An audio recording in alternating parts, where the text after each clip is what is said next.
times I never let you down. You stumbled in and bumped your head. If not for me, then you'd be dead. I picked you up, put you back on solid ground. If I go crazy, then will you still call me Superman?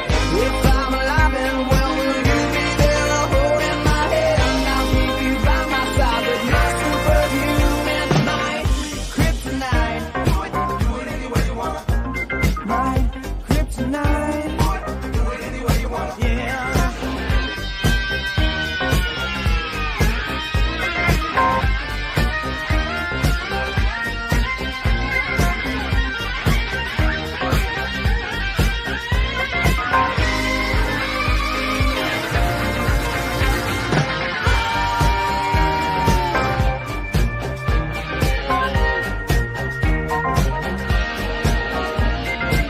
If I go crazy, then will you still call me Superman?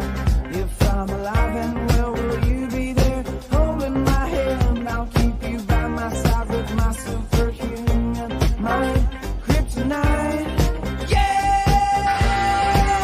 If I go crazy, then will you still call me Superman?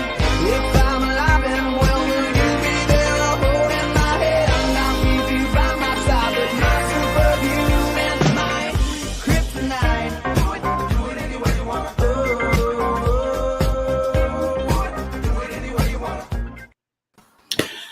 And ladies and gentlemen, without further ado, the Four Color Fossils are here.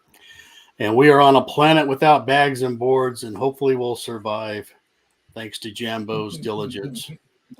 So, I love that funky music, man. That's great. Great intro. I was toe tapping the whole time, man. well, Yeah. good. Yeah, Good. man.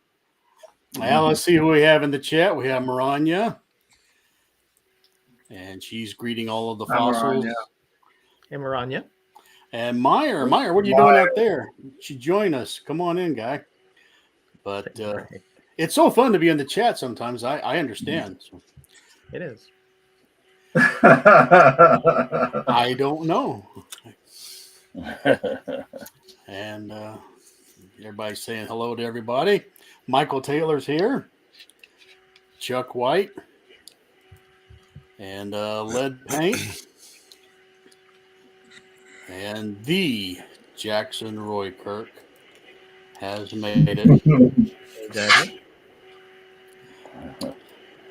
And the Gray Man staying up to watch us. Hey, Gray Man. Hey, Gray. What a chat. What a great group of people. I think we have Oh, the yeah. best chat. We got the best chat in the world sometimes. Yeah.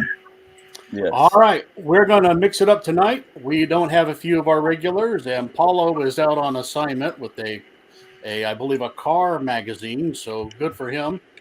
And we're going to run right to Metarog and mix things up. So hopefully you guys are ready for that.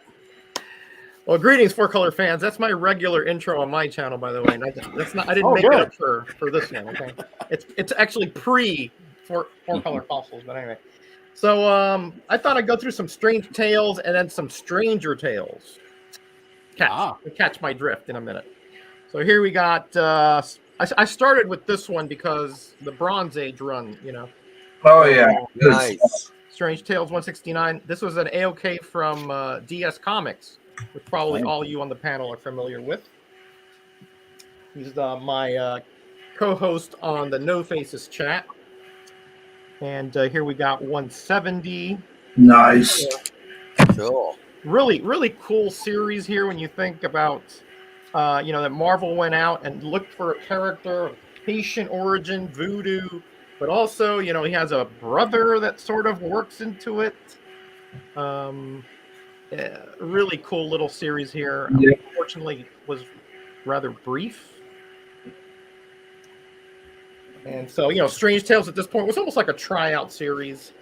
So 174, they went to the Golem, based on Jewish folklore, I do believe.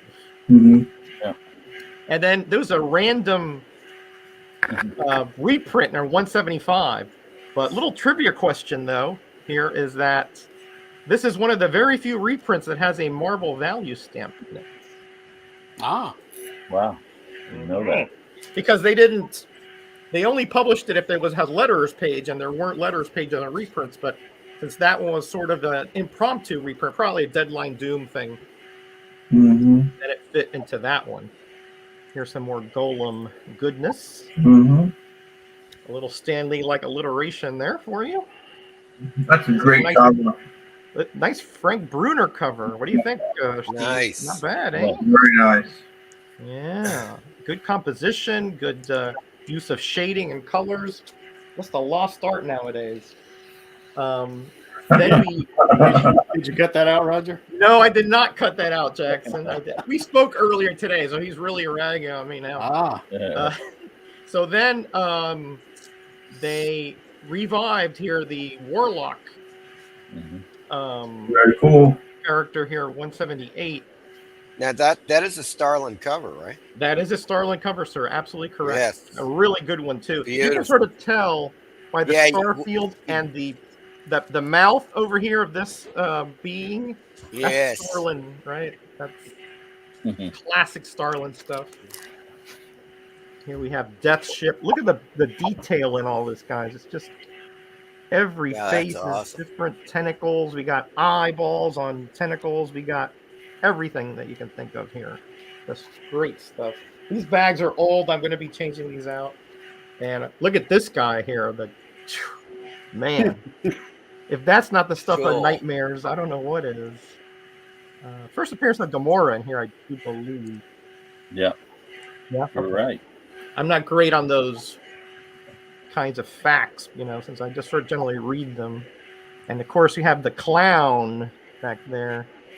Starlin had this real weird notion about faith Roger? and religion. Yeah. Roger, was that last one? Was that a homage to Amazing Adventures where the Beast is creeping up on Iron Man?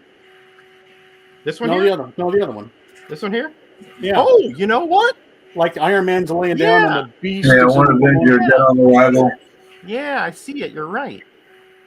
Yeah, I see I don't it. know. I guess I'm just throwing. I don't know. Yeah, that's a good observation, actually. And he's purplish and everything like the Beast was back Yeah. right then. So, yeah. All right, so that's Strange Tales. Let's go to Stranger Tales. It's not the title. It's the actual content of this particular series. Arg!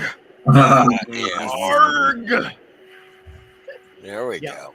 Yeah, Marvel like to do these kind of, satires and things like that back there. And here, I mean, just about every kind of trope here. You got the blind guy pickpocketing. You've got the machine gun robber. You've got the lady in distress, which doesn't seem very distressed. She's putting on her makeup. Police officers just shooting off Tommy guns in the middle of the street with all kinds of civilians. No problem. And, of course, guy down the manhole. Just great fun stuff here. Just great fun stuff. Then we got two with the classic monsters here on the screen. And of course they're protruding through, breaking the fourth wall, so to speak here. Yeah. Very nice. Yeah, these are just fun, just fun comics. There's nothing key about them, nothing valuable. I don't care. I just adore them, Mm-hmm. Little Bigfoot. Again, they used a lot of, legend, things like that, and sort of made satires out of them. He's inside the Bigfoot, of course. Now, this is one of my favorite shows, probably you guys as well. Oh yeah, Kolchak, man, it's the best. That's so great. Yeah, that's What a a great cover. series. Yeah. That's cool. Yeah. Now, he's Wow. here. He's called the Night Gawker. What's funny about that show is that he always found the monster, destroyed them, or whatever, and he never had a shred of evidence. Yeah. So anyway, I thought that was hilarious. And this is the last one for this round. A little psychiatric here for Angle. Monsters, they have mental issues as well. And, he even has a coffin for his vampire clients. So, very, very, very good psychoanalyst here. And that's the last issue, unfortunately. Just 5 issues. So that's it for me for now. Okay. Cool. Very, very, very good. I will go ahead and run now. and show Jambo some Conan Saga. All right. Cool. Yes. Conan the Liberator. Almost three-dimensional. Oh, that's a great one. He's got a little red paint dripping there from the axe. Yeah. He's got red on him. Yeah. Great cover. And you have to go from Conan right to Casper. Oh, yeah. Mm. That's Both awesome. begin with C, so you know. So here's some Turok. Nice. Wish Michael Dodd could have joined us today. Very cool. Another little Turok. You got a whole bunch of them.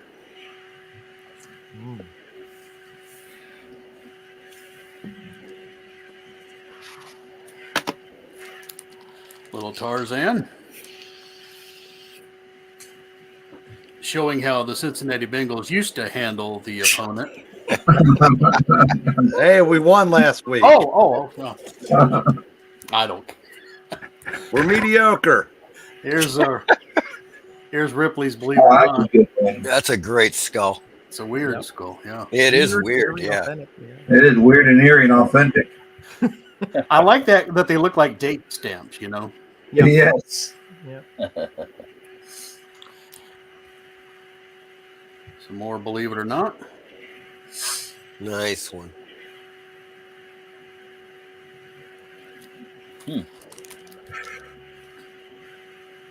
There we go. Not quite Nancy, but Weird, eerie, and authentic.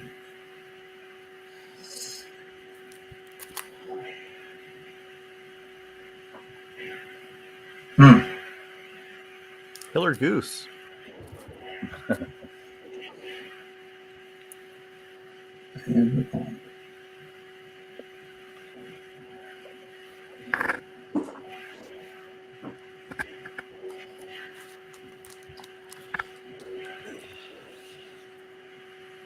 Oh, that was good. Yeah. all right. Now here is Haunted Love. Whoa. Very cool. Check that And, out. Very Wow, cool. look, great looking. Yeah. Very underrated series. Yeah. Oh, absolutely.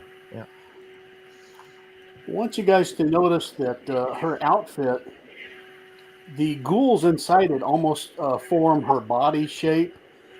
In fact, I've got a little image I've prepared already where I've taken out the middle one so you can see what I'm talking about. Mm-hmm. They outline her body. So Okay. now maybe you can see it when you look at it. Yeah. Interesting. In art class, they told me that was white space logo. Like the old Kmart symbol. And good, Meyer's going to join us, and I'm almost done. All right. Hey, Hey, Meyer. Meyer. Hey, man. And here is my favorite Martian, All right. number 5. Of course, with Bill Bixby and Ray Walston. And I'm showing you this because I wanted to show I have Ray's autograph. Oh, cool. He was on an episode of Voyager, Star Trek Voyager. Yep. I remember. And Yeah. this little card, I sent him in the mail, and he signed it for me. And I got that back in. I provided a self-addressed stamped envelope. This was, years ago, back when I would find their addresses, and now they probably frown on that sort of activity. But You have to This will slide always- some money in there with it now. yeah, I guess. This means a lot to me because when I got this back in the mail, he dies 7 days later. Wow. So That's Wow. creepy. that was very nice that he was able to get that to me. And so, Wow. all right. Well, Mike, Myers, you're going to have to get a copy of that thumbnail and send it to Jackson Roykert. oh, I'm missing the comments. So No, I'm sure he's wanting that though. Oh, well, maybe I'll send him one that's topless or something. All right. Well, how about we go to Steve? Steve, Okay. good All to right. volunteer. How's everybody doing? Hope all is well. Got organizing my Charlton and getting ready, doing my Charlton look through to get my want list together for Baltimore. Not this weekend, but the following weekend. I know I'm always talking about it, but so I pull out some Charlton. Huh? Miskatonic you. Yeah, Yes, man. sir. Only place to go. If I had to Absolutely. that would be it. That'd be it, man. I don't know if I showed these before, but I'm going for broke, and maybe I have, maybe I haven't. I don't know. But here is Out of This World number 14 from 1959. Wow. This apparently it says the guide says it, and there's a story in there that says it's by Baker. I don't know. It's actually signed, but it's in script, so I don't know that it is. But it doesn't remind me of Baker at all. But I don't know. It's a sci-fi story, and it was for Charlton, so I don't know. But the guide listed having a Baker story in it. This is a very cool comic. For 59. It's in great shape. Thank you. This one, unfortunately, is not. I don't know if I showed this or not, but it's 96-page romance from 1957. Wow. It's real dirty, and it's got it's got a little chunk going out up here. But 96 pages, you don't see them that often. So, I've never seen that, Steve. I haven't either. I snag it up pretty quick. I don't know. This is number 2. Number 1, I think it's a funny animal. It's Giant Comics. It's not a romance giant. It's a romance comic book, but Giant Comics is the title. And I think the number 1 is a funny animal. I think it only had 2 or 3 issues. Blue Beetle, number 2, volume 2. I don't have a year on this one though. That was kind of a funky series at that point in time. This is a cool cover though. I always like this cover. Number 5. Oh yeah, the chessboard. Yeah. Yeah, I like the cover too. I could pose it again. It's kind of cool. This is Blue Beetle number 2. Question of the Blue Beetle. Such a great cover. Yeah. This one is fantastic. I love this one. Number 3. The colors, everything just pop on this. Oh yeah. Yeah. Great. Yeah. Almost like LB Cole like color schemes there. Yeah, right? Yeah, really. Absolutely. And here's the Space Adventures number 13 with a kind of a classic cover. It's from 54. This gets used a lot. Him coming through the newspaper. Yeah. But the Space Adventures with the Blue Beetle was kind of a strange combination there. Yeah, true. And Out of This World, number 7. I think I've shown this before. But I'd love to see the original art to this cover because Ditko used all this like newsprint and different kind of art for that guy. Oh, cool. Yeah, this is from I think 57 or 58, I think. Strange Suspense Stories, Captain Adam, number 37. That's very nice. Wow. 33, yeah. Oh, cool, man. What a cover. And I had Steve Conley. He drew a little commission for me. Oh, wow. Back in 2010, he drew another backing board for me. Nice. Space Adventures. Oh, the number on this. Number 42 from 61. Yeah, those are great. Oh man. So I'd love to get his first appearance, but that 33. Yikes.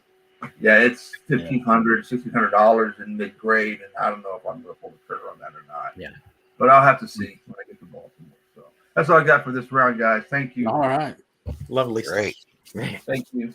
Very neat. Oh. Hello, Meyer. You chose to join us. Excellent. I did. I'm back. Fantastic. Right. I know that chat is so it's so alluring, but Yeah, it's hard to pull yourself away from it, you know. And I didn't have anything prepared. I really don't have much. I just got a couple of stats that I've kind of moved closer to me, so it's just stuff within my reach, you know. And oh, that's cool. you tell them what I'm going to pull out. All right. We'll go to you next if you'd like. Yeah, sure. All right. Hey, everybody. Good to Hey, see all you guys. Meyer. Looks like we're looking at books first. A stack of books that's sitting here. This is a book called Skin Deep by Charles Burns, and this is an anthology title. As you can see, it's large format. So you guys might remember Charles Burns from maybe like Liquid MTV. It was like a show on Liquid MTV. I think it was called Dog Boy. Remember that? Oh yeah.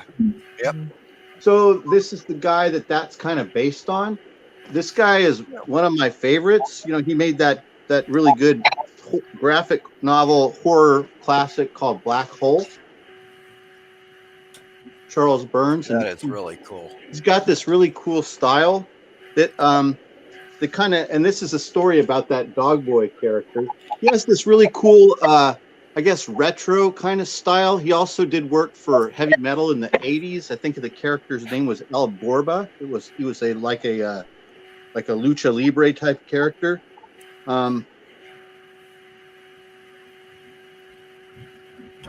This is another great story in here. Burn Again. Whoa. Remember right? It was a story about like alien evangelists or something, perhaps. But like I said, it's this interesting style that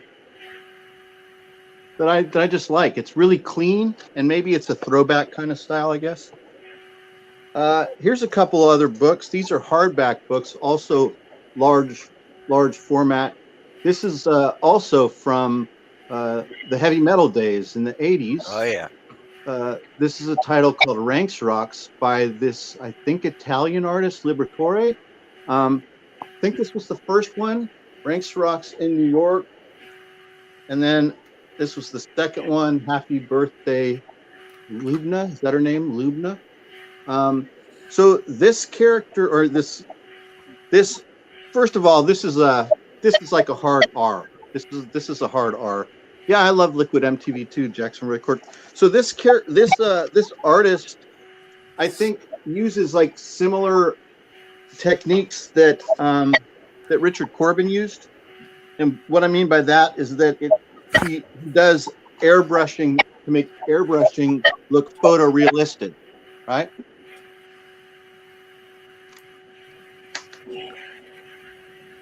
This is about this android in like a futuristic, I think Rome. All right. It's good. I recommend Ranks Rocks.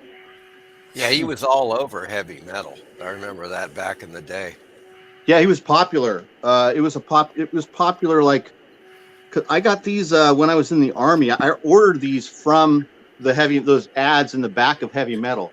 Yeah. And so, this is about 1985, 1986. Wow. That's when I got that. So, other than the novelization, other than the Burroughs novels that would come a couple years later for me, this was my first exposure to Tarzan, other than the Johnny Weissmuller films that I had only seen like parts of. Maybe not even. Maybe I was so young that I wasn't even that interested to sit through an entire old black and white Tarzan movie. But this book was my first exposure to Burroughs and Tarzan, and it's beautifully drawn by this artist Bern Hogarth. Yeah, who also did some really, really good anatomy illustration. yeah, dynamic anatomy. There you go. That's Like it, 2 Mike. volumes of it. Yeah. Thank you, Mike. I have that too. So I remember, I bought this at this bookstore, and it came in this library cover, and it was the only one that was there. And so it must have had a torn cover, and it was sitting at this bookstore, and they applied this library cover to it. Can you guys see it? But it's a beautifully drawn book, and it's really, really faithful to the Burroughs Tarzan story. And then this next book was my first exposure to horror movies before I read Famous Monsters of Filmland. So I got this book right around the same time as I got that Tarzan book, all from the same bookstore. It was this bookstore called the Three Rings Bookstore at Fisherman's Wharf in Monterey, California. We used to go out to dinner there all the time, like maybe once a month or so, to the same restaurant at the end of the wharf. And we would stop by this bookstore, and my mom would let me pick out a book. And so this was my first exposure to the idea of looking at stills from monster movies. And this is a really, really great book. This particular book has got some, it's got really large photos, and then it also has some color stuff. And then one of the things that's kind of cool about it is that if you look at the back at the index, I came up with my own movie rating system. The movies that I saw over during this period of my life, which was like the time I was 8 till I was about 12 or 13 or so, when I probably lost interest with this, or 14 or 15. That's awesome. So The best. 2 stars are the best. 1 star is very good. A red star is okay. Yellow star is lousy. A star with a knife through it is gross. A red star is gross.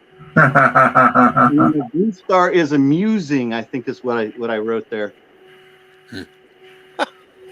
That's funny. And then to finish out with these books that I got at the same period of time from the Three Rings bookstore, this was the book that I got that exposed me to the origins of superheroes. So I had seen superheroes like maybe the DC 1960s Filmation or whatever that company that was that made those good ones in the 60s. I had seen that probably, and maybe I had seen the Marvel superheroes once or twice. But this was my first experience. But I didn't have any superhero comic books, so this is my first experience reading superhero comics. These were the first. This book was the first superhero comics that I read all the way through. So, and it's cool because it's a smidgen of everything. So it was my first experience, reading Wonder Woman and Batman and Superman. Even the Spirit is in here, and Plastic Man. And there's a great foreword by Jules Pfeiffer where he talks about his experience as a child reading comics in the Golden Age. And he even made his own comics. He made that Radio Comics right there. And Great comic. The comics that he made. I guess that's. Have I talked long enough? I lost track. Is that pretty good? That's good. Yeah, man. Very good. Great. All right. Thanks, guys. All right.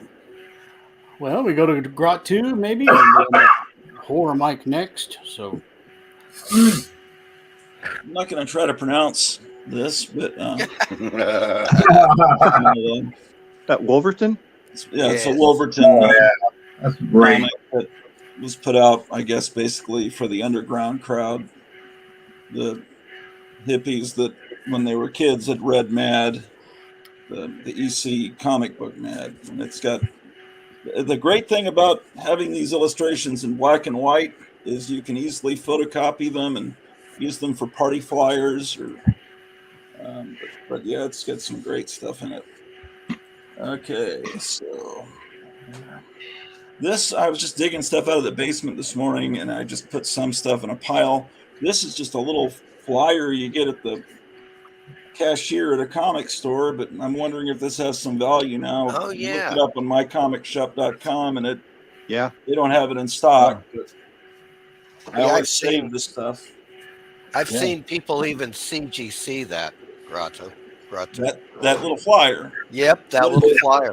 What does it go for? I saw it going for like $60 or $70.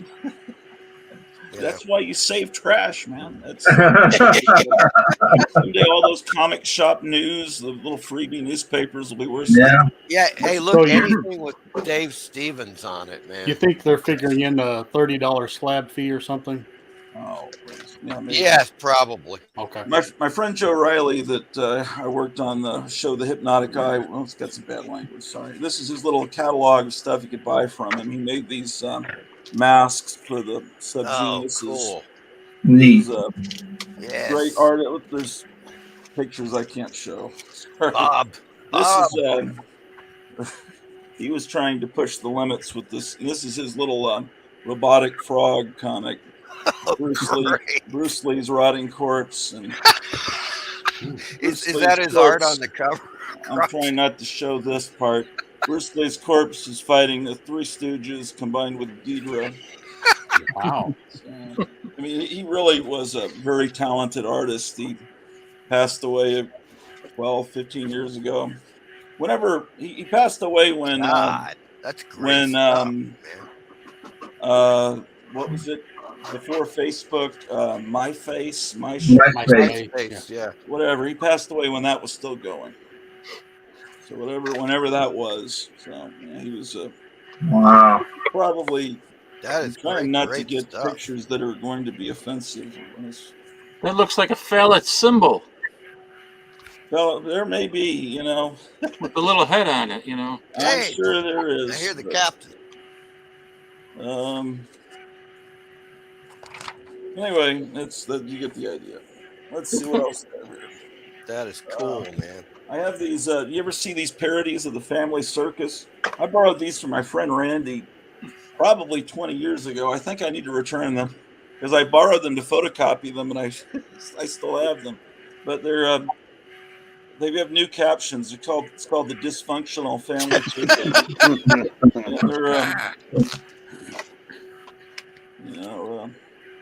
Just saying. I think the kids might like to listen to the radio. You know the special underwater radio?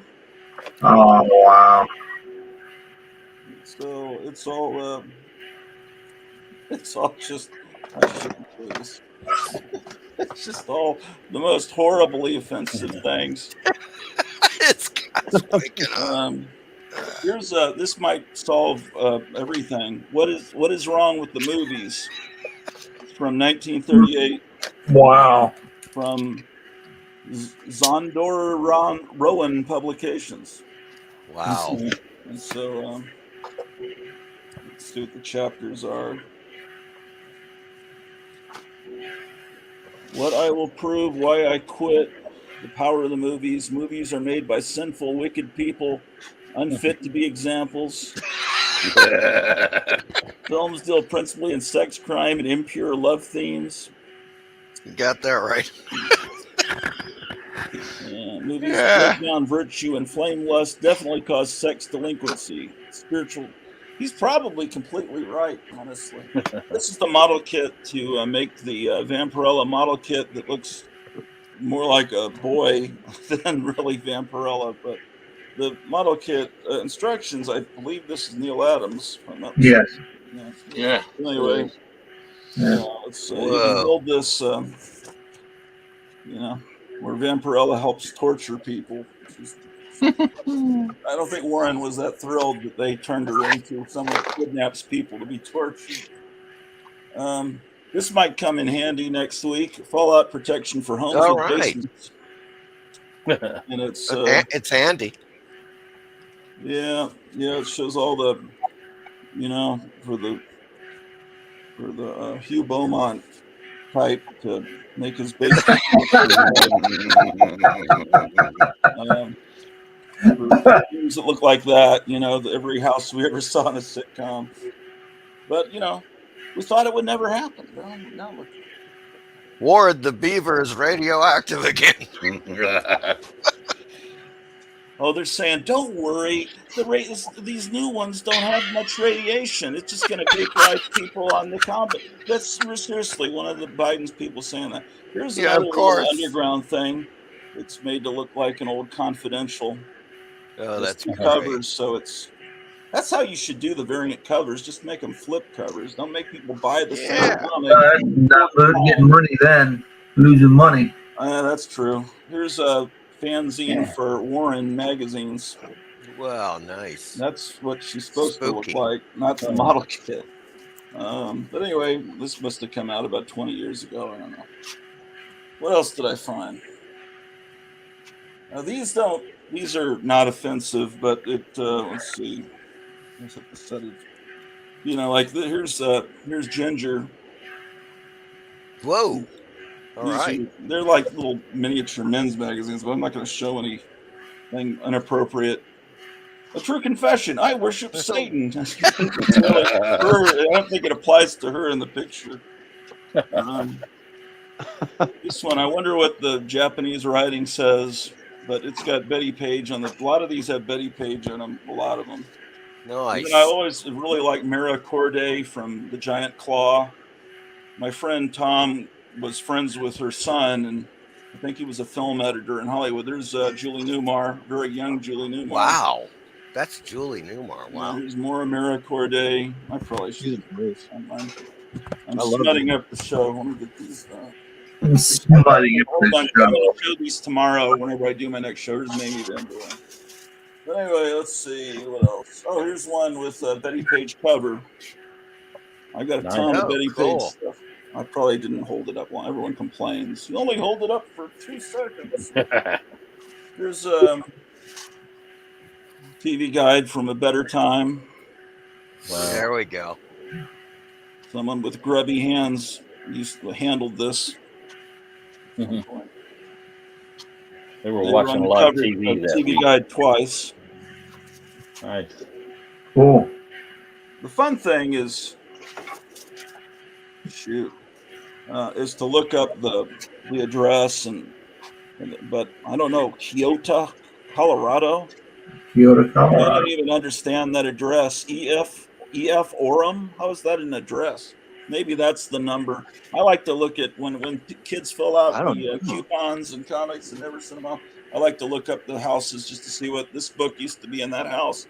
This is one of the Munsters. They only got on the cover once. This is definitely not what Rob Zombie created. And this was really exciting. We really thought this was going to be a great show, and then it we were really excited for a little bit, weren't we? Let's see. Yeah. I've been finding all this stuff that I had no idea I owned. All these popular science kind of books. A lot of these popular electronics are fun. You know, this guy with his new hi-fi system. He had ladies coming over. Yeah, right. Here's the theremin. All right, really there we impresses go. the ladies when they can manipulate the theremin, and they're having fun with their ham radio.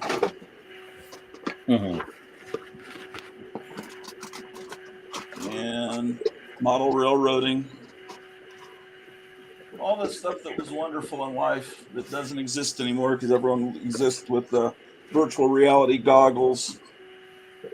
Here's a young lady enjoying her new. Oh, that's awesome. Guy.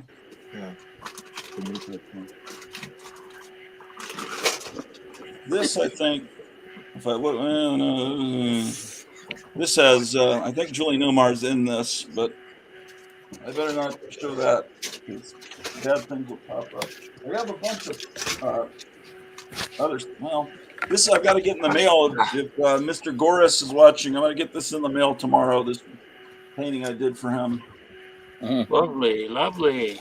And I found a bunch of pulp kind of things, but I'll show that in the next turn. Cool. All right. Horror Mike, are you ready? Yes, indeed. Yeah, I'm going to have us take a look at some comic book fanzines and magazines Nice. here. And so I bought this back when I was doing research on for my film Haunted Thrills, the pre-code horror comics documentary I made. Yeah. I picked up several issues of, well, Alter Ego, a few Rockets Blast, and some other stuff. And the reason why I picked up this one, now, as you see, it says new first issue, because this was the revamping of the Rockets Blast comic collector in the year 2000. And of course, that is just a fantastic Steve Ditko cover from the pre-code era there. I have that issue. It is just such a great cover. Now It this is, yeah. I want to say like circa 1953, right, Captain? Somewhere around there. I should pull it out. Somewhere. And that was from Science Fiction Space Adventures. Right. Number 13, I believe. But in any case, so of course inside they do a whole thing on Steve Ditko's early work. The pre-code horror and science fiction stuff he did. You may recall Library of Horror. I just love this stuff. I mean, around this time, Ditko must be about 20 years old, or at least in his like early 20s at best. Nah, when was he born? Maybe around 1925 or something? Okay, so he's like 25-ish. Maybe. Was he in World War II? I'm thinking he was. World War II? I don't. Yeah. No, think so? I don't think he was. Was he around for World War I? No. I'm kidding, of course. But yeah, so in any case, James Van Heist does a really great story about Ditko, the pre-code stuff. And there are some just excellent examples. This one, I keep forgetting the name of it. You guys probably know, but it's from Fantastic Fears. And it's about the guy that his body keeps shape. Yeah, melting. Yeah, melting. He's going down the stairs like that. Yeah. Mm-hmm.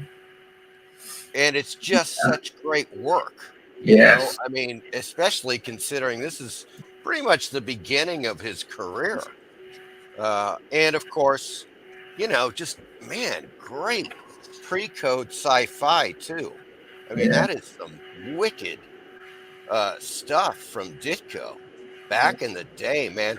It's hard to believe this is like 10 years before Spider-Man, you know, and he's just cranking out the pre-code stuff. He was born in 27. In 27, okay. So well, he probably 27. It's like my father. He probably just missed World War II by a year. He was like then 22, 23 years old when he was doing this stuff, you know, somewhere in there. Here's this. I wish I had the color one. Captain Strangelove probably has this, but it's that fantastic Ditko cover to this magazine is Haunted with the undersea zombies. I don't think I have that one. No. Dr. Death on it. It is about a $1,200 book, man. It's just it is a really expensive book. Yeah. But man, the art on this is tremendous. In color, it is just absolutely fantastic. I mean, Ditko was just doing some, in my opinion, he was doing some top of the line work. So this definitely, the Ditko stuff was great info for the documentary that I was doing. And let's see, there was something. Oh yeah, there's some really cool. Was it Ed Cartier or Cartier? The illustrator. I thought it was Cartier. That's right. Cartier. Yeah. Cartier. I knew a guy in high school named Cartier, so I know how to pronounce it.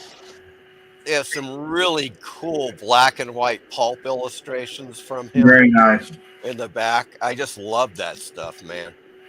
You know, it's really, really good. So, and to top it off, they've got a really great reproduction of an early Weird Tales issue. Look at that. Yeah. With red nails. Of course, that it's a great Howard story. Robert E. Howard, yeah. Yeah. That is just great stuff. So a great issue. This is one I highly recommend because, I didn't realize when I got it, I was just like, oh, it's got a really great long article about Ditko and his pre-code, period. What year is that from? This is the year 2000, believe it or not, when they came back, because I think Rocket's Blast originated in the late 60s, mid to late 60s. They were back in the 60s, I know that. And so they went on for, God, maybe a few decades. And Gordon B. Love. Okay, yeah. And they stopped, printing. And then they finally came back in 2000. I don't know how long they lasted, but it was such a great. This is, back in the day, man, I was getting, as many of these issues as I could, because it was such a great source of info about, comics in general. It's just really, really fantastic. I got to look into that. I wonder how much they cost now. Oh, it depends. The old original issues can be pricey, but I bet you, I think I picked this one up for $20. 20, okay. Yeah, and in great shape. It's an awesome shape. So that's not too bad. No, 20. no, and it's a heavy duty issue. It's like 130 pages. Oh wow! Yeah, so it's well worth it. So that's Rocket's Blast. Now, this is another one that I picked up for research on my documentary, and it's Graphic Story Magazine, number 16. Now, this was just a fantastic magazine. One of those, some of these magazines hover between fanzines and prozines, like semi-prozines, whatever you want to call it. Yeah. But they're really well done. Now, this one is kind of a special Howard Nostrand issue. And that's a Howard Nostrand cover right there, which is really fantastic. So a really cool, almost looks like, what's that artist, Murphy Anderson? Kind of looks like a Murphy Anderson back cover. I'm not really sure. But the great thing about this issue is that it is a long interview with Howard Nostrand. And of course, he's talking about his days working for Harvey. And for instance, there's Nostrand with the rifle. And he would take like the rifleman from the TV show. Yeah, I know. He was totally into it. And of course, he was the kind of guy, he used a lot of models. He would take a lot of photos to get his stuff. There's Nostrand, biting the neck of a hapless female there. And he was kind of a crazy guy, but just a great artist, working for Harvey. He did a ton of these small photos aren't that good. Oh, well, here's one. It's not too bad. It's a great cover for Witch's Tales. Unfortunately, it's in black and white. And it's, of course, the severed head that's in the bell. I got that book too. Yeah. And it is a beauty. It is a beauty, But he was a real Jack Davis fan. I don't know if you guys know. I mean, he was very much influenced by Davis.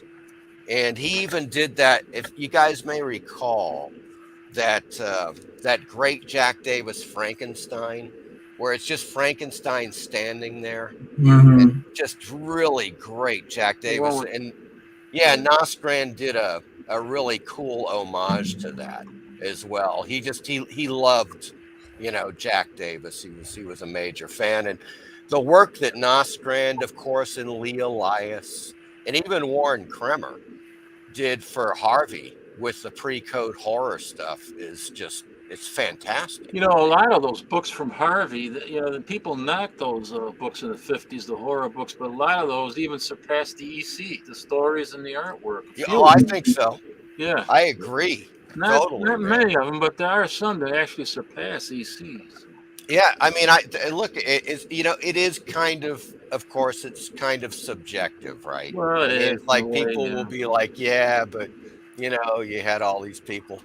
But the thing is that even you could talk about Star Publications, LB Cole, man.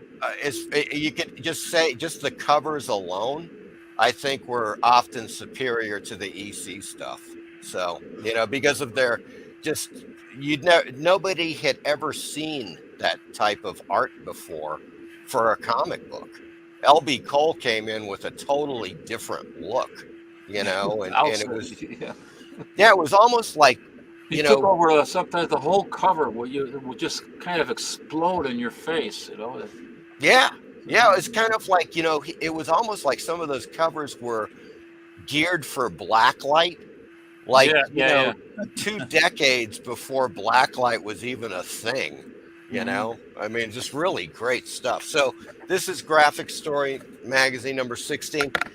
The great Howard Nostrand interview, highly recommended if you're into the pre-code type stuff.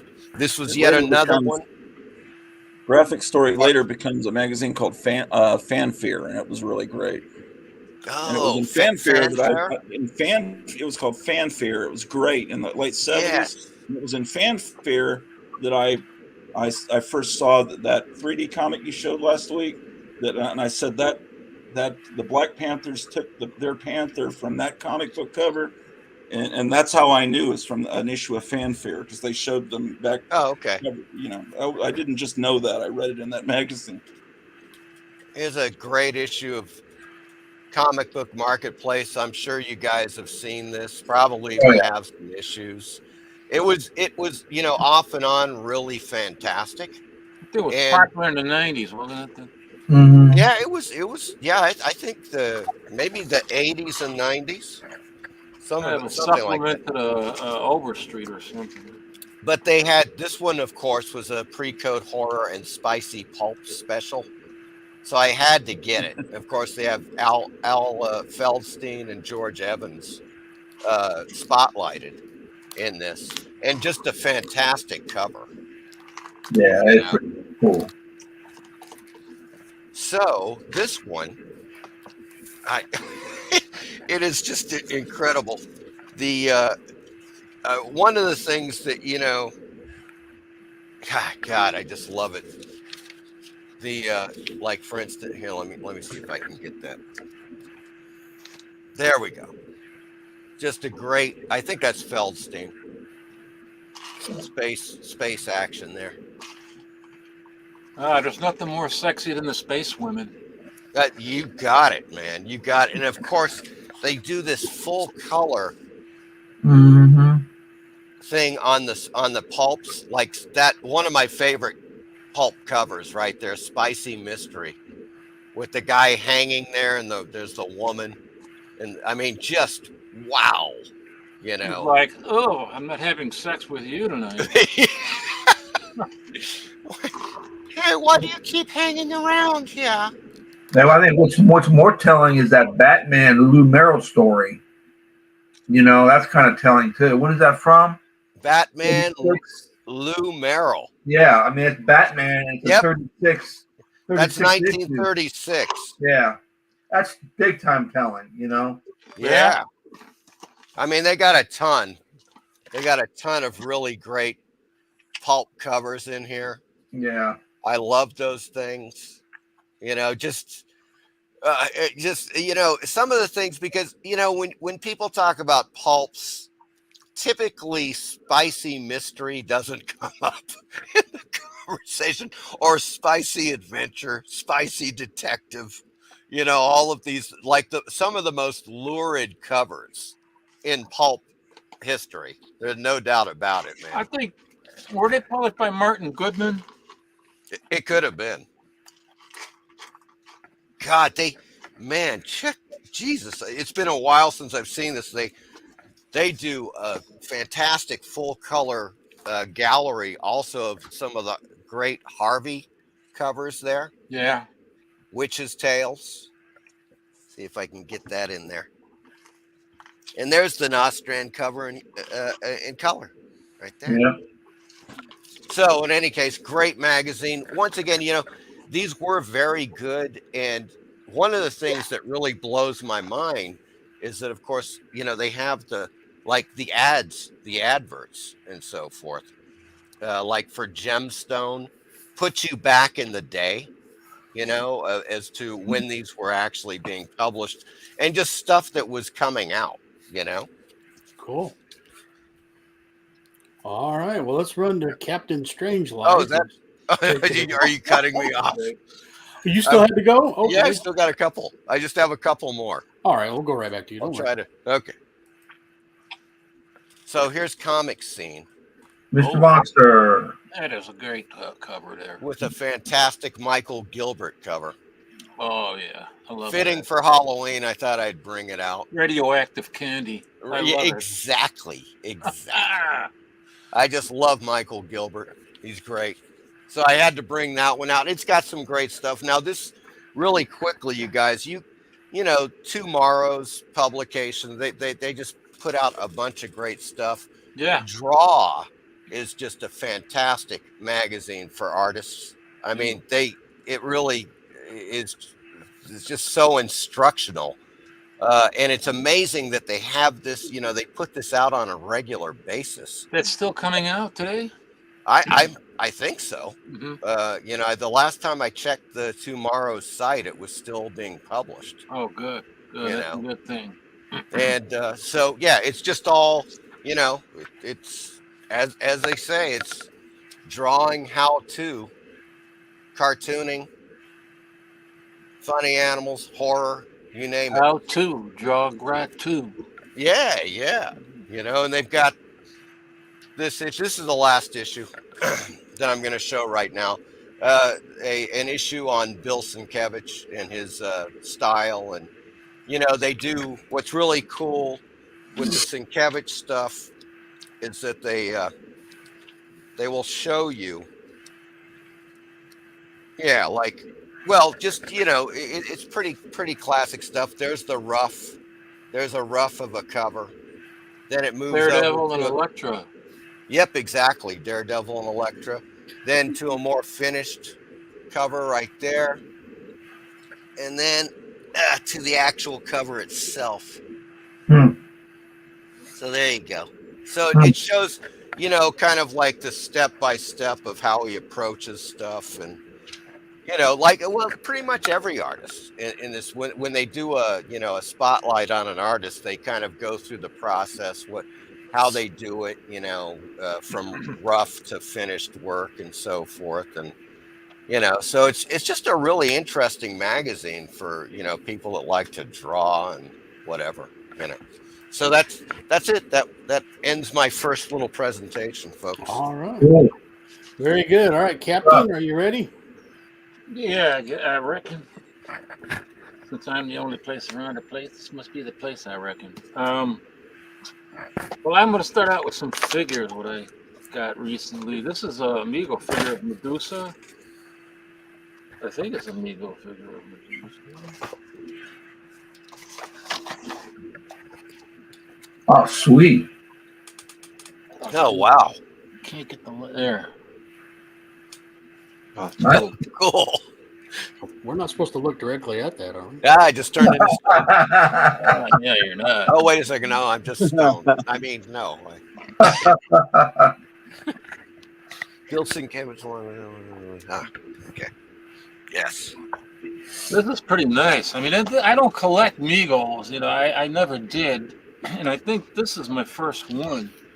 But I couldn't find any Medusa figures from any other people that look good. And this looked really good. So Yeah, that head is great, man. That sculpt on the head. Get that, So I got that, and I already showed this on Gratu's channel. This is Elvira that I picked up. Oh, yes. Oh, that's nice. Yeah, this is a really nice, goddamn light, man. A nice sculpted version of this. Yes. Very good likeness. Yeah, I like that winking head sculpt that she Yeah. comes with. He doesn't look anything like this today, though. Well, really. She has the makeup on. She still kind of looks the same. But Hide a lot. this is the Wolfman I picked up. I think this is NECA. I got the black and white because it captures the essence of the film, the original film. Yeah. They have it in color as well, but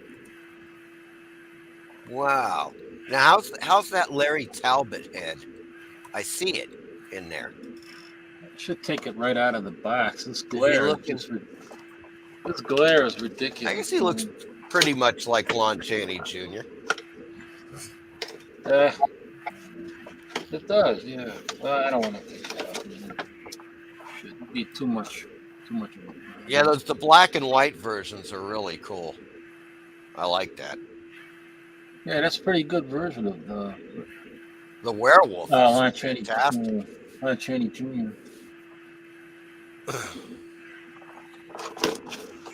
I saw the Mummy at a Walmart the other day, and it looked really good too. Oh shit! I think I just ripped this box. That's stupid. But anyway, there's the back of it. Oh, cool. There you can see what it actually looks like out of the box. Pretty good. I mean, like that. I got Mummy.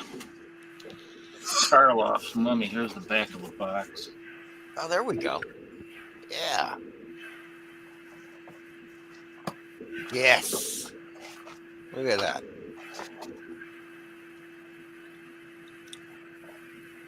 Now, about how much do those things cost?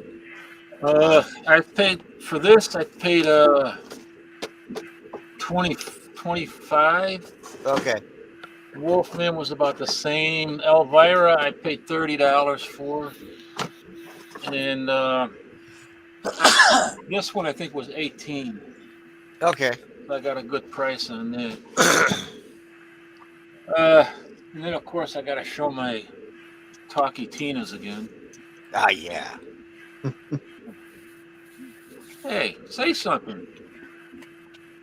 She's so creepy. You know, my sister had that doll called the Chatty Cathy. Really? It was called the Chatty Cathy doll. And I think this doll was like was making fun of that Chatty Cathy doll, making it scary. It's great. Talking Tina, and I love you very much.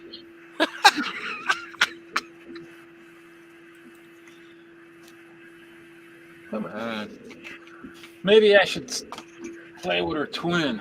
I got another one. Oh my This God. one I put an axe in her hand. I mean a cleaver in her hand. Yeah, a little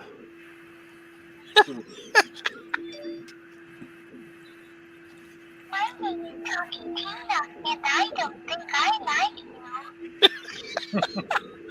My name is Talking Tina, and I love you very much. I bet you do. That is a great one. I don't know. Yeah, you know, I bought those. That meat cleaver is actually made out of stainless steel, and it's got a wooden handle. For around $15, I got 5 different ones from the same guy. Take a look at these. These are pretty cool. It's got a genuine leather case for its sheath. What the hell? Yeah. What is that for? Is it It's like for a doll? they're just mini knives, you know, mini kitchen knives. Wow. And when I saw that, I figured this would be great, you know, for. Oh, that one's great. Look at that. Genuine brass and wooden handle and stainless steel. And they're sharp too, man. If I'm not careful, I will cut myself. Hello. Let me get this back in. Well, like I said, I'm a strange man, you know. And that's also even where I found these things for $4 or $5 I paid for these. And that's what I put around this Talkie Tina. And it's got, a knife that comes out of there.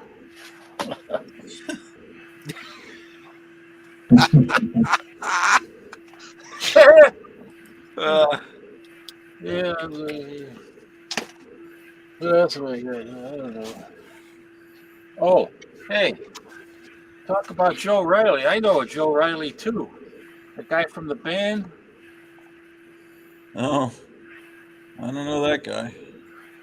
Yeah, he's into heavy metal and monsters and all sorts of stuff. He's been in Horror Hound magazine a couple of times.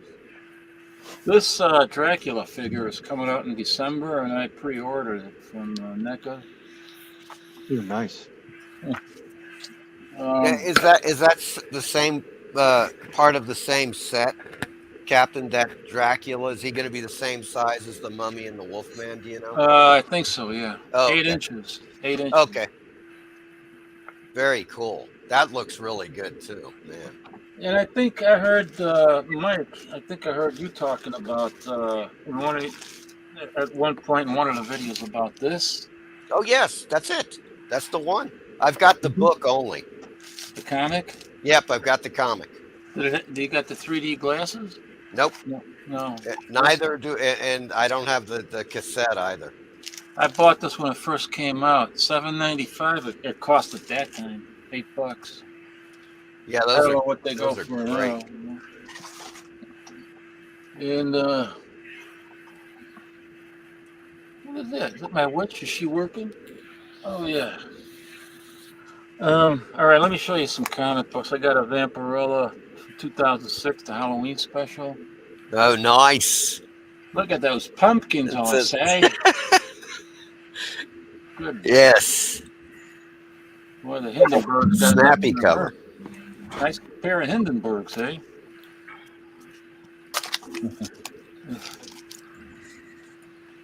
Jusco speaks the ultimate vision. Yeah, right. Vampirella Quarterly with I just found these. I just picked them up someplace, and I think I might have probably shown this already. Yeah, nice one.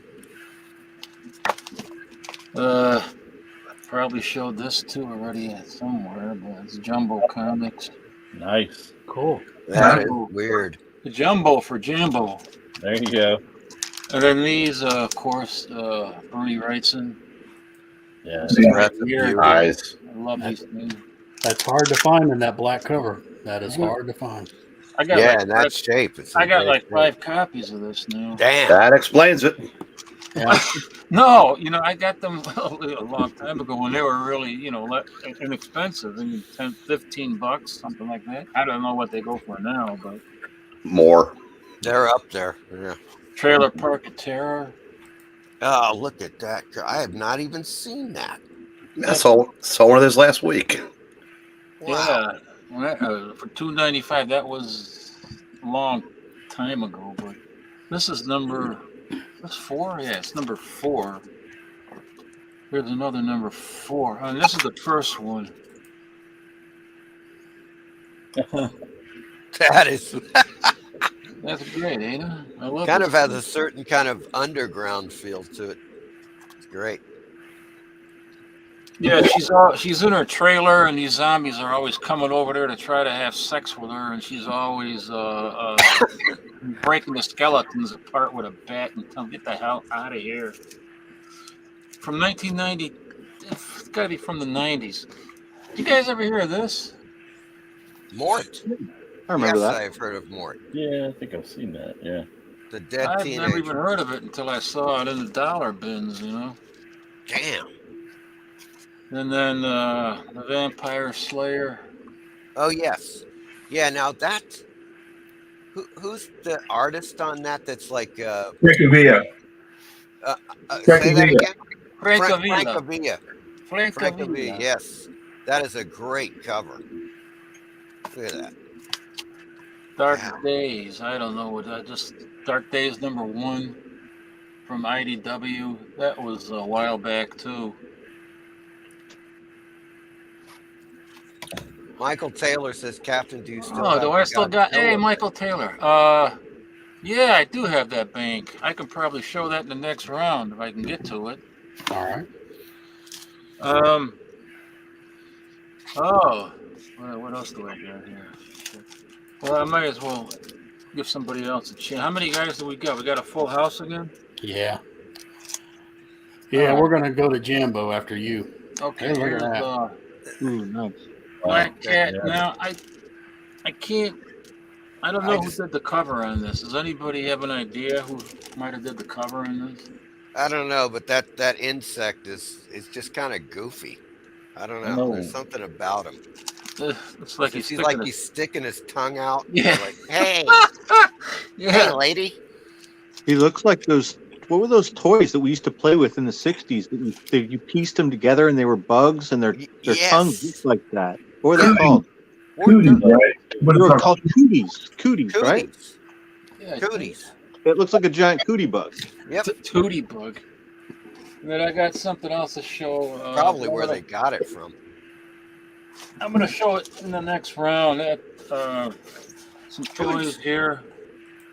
I think wacky races and some other stuff that I'll show later in the next round. Okay, doke. Now, before I run to Jambo, Roger, are you still doing okay? You're on mute. Yeah, I'm good. Keep going. All right, Jambo, you're up. All right. Well, I had to go out of town this week for work, and I was lucky enough to stop at a couple of shops. One of them was good. Cooties. Yeah, that was. One of them was not so good. So I'll show you some books. I got one from the one that was not so good.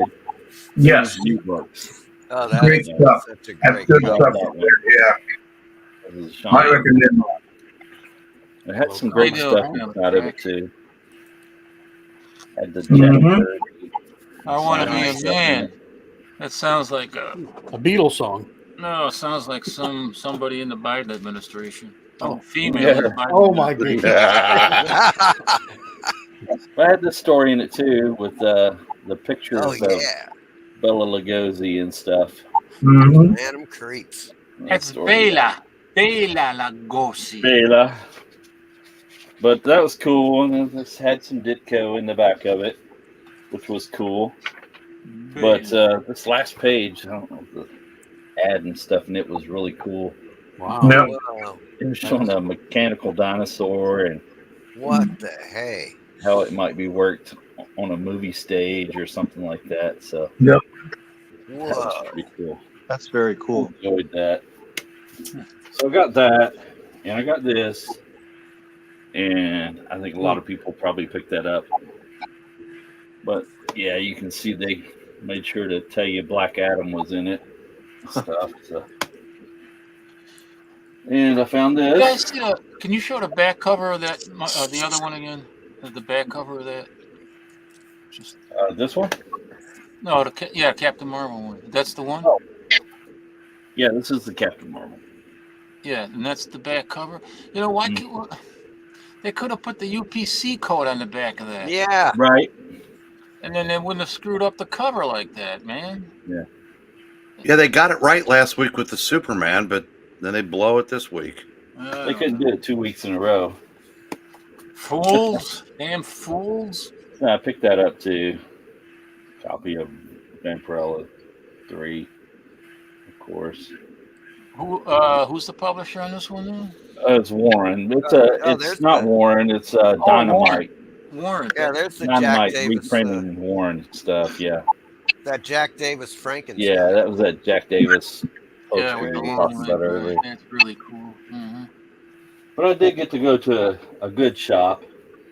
They had some kind of odd things like this. I'd never seen this before. Oh, wow. Yeah, that used to be on TV. I watched that one. Right. Honey West. Yeah, I like to go honey south, baby. Yeah, she has a comic too. Yep. Yeah. Funny you should say that. Excellent. Good, Jimbo. Prophetic, Jambo. What can I say? Good. Who Good. wouldn't Good. want to go south on Honey West? And yeah, they had a few books, and they were reasonable on their prices. And I picked this one up. Nice. That's great. Crazy cover artist. I'm not sure who did that. Is that a Gil yeah. Kane by any chance? Yes, it It is. might be. Uh-oh. Where's the alarm? You can see up Zebu's nose there. Yeah. That's a great cover, though. That's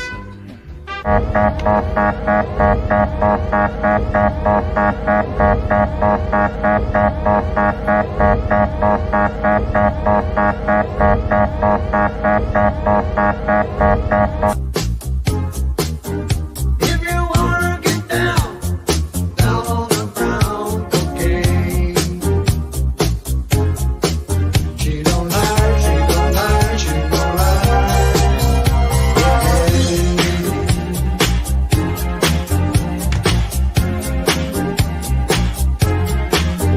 If you got bad news, you wanna get that blues, okay. Bring it down. Oh man. yeah, baby.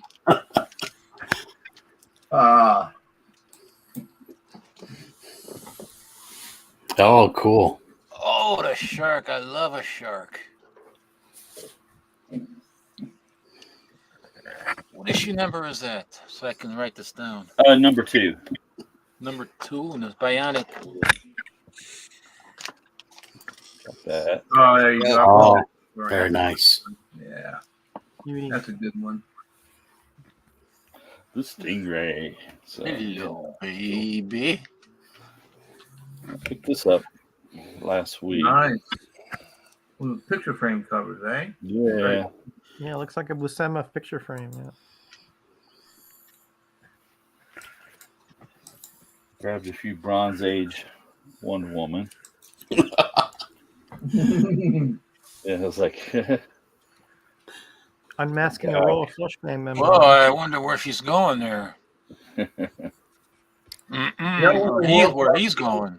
Is that one of the Royal Flush Gang members? Yeah. in spades, yeah. Yeah, I saw Okay. the Jack back there. Yeah. Oh, Whitman variant too. Yes, cool. Yeah, very nice.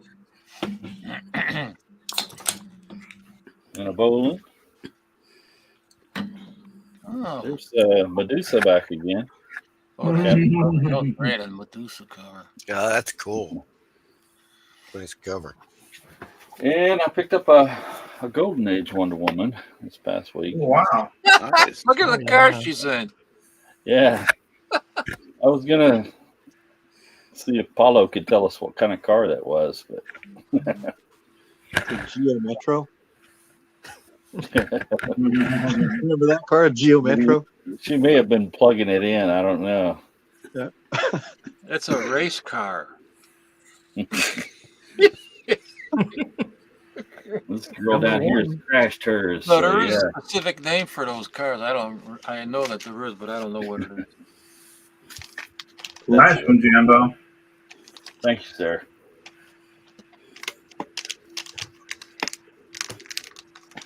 That it, Jimbo?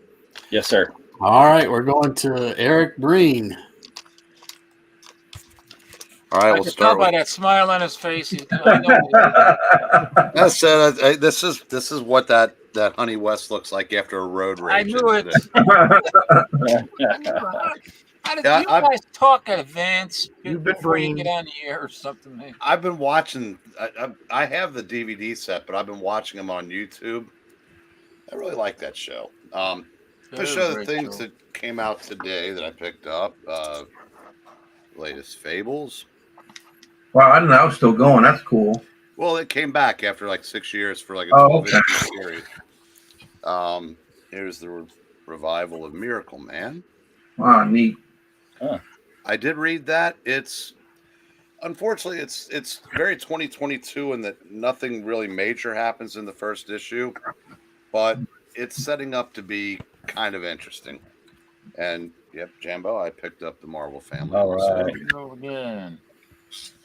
And the Alter Ego came out today. Oh, nice. Starman. Cool.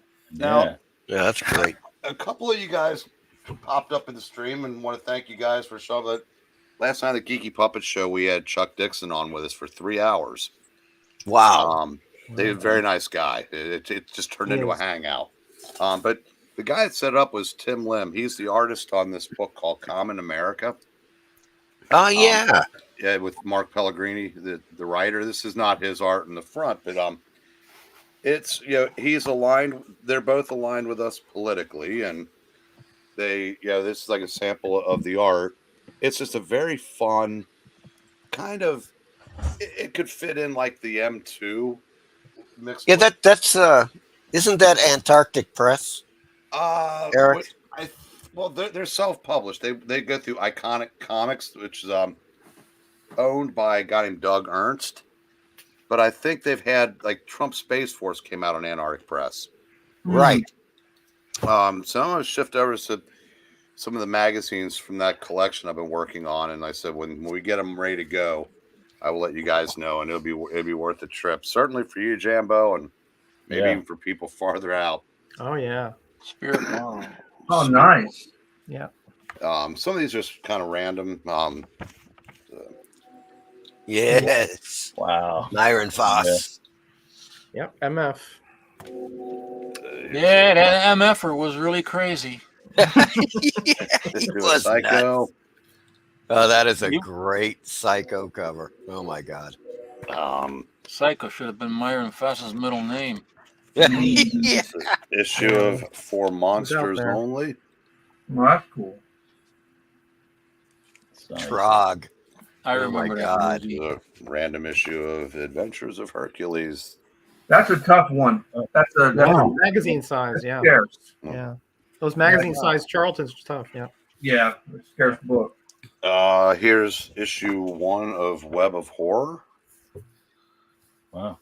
The Skin Eaters. Number 2. Oh yeah, I like that cover. And number 3. There it is. Yeah. Yep. Let's see. This is from 1972. This is issue 1 of Monster Madness. Awesome.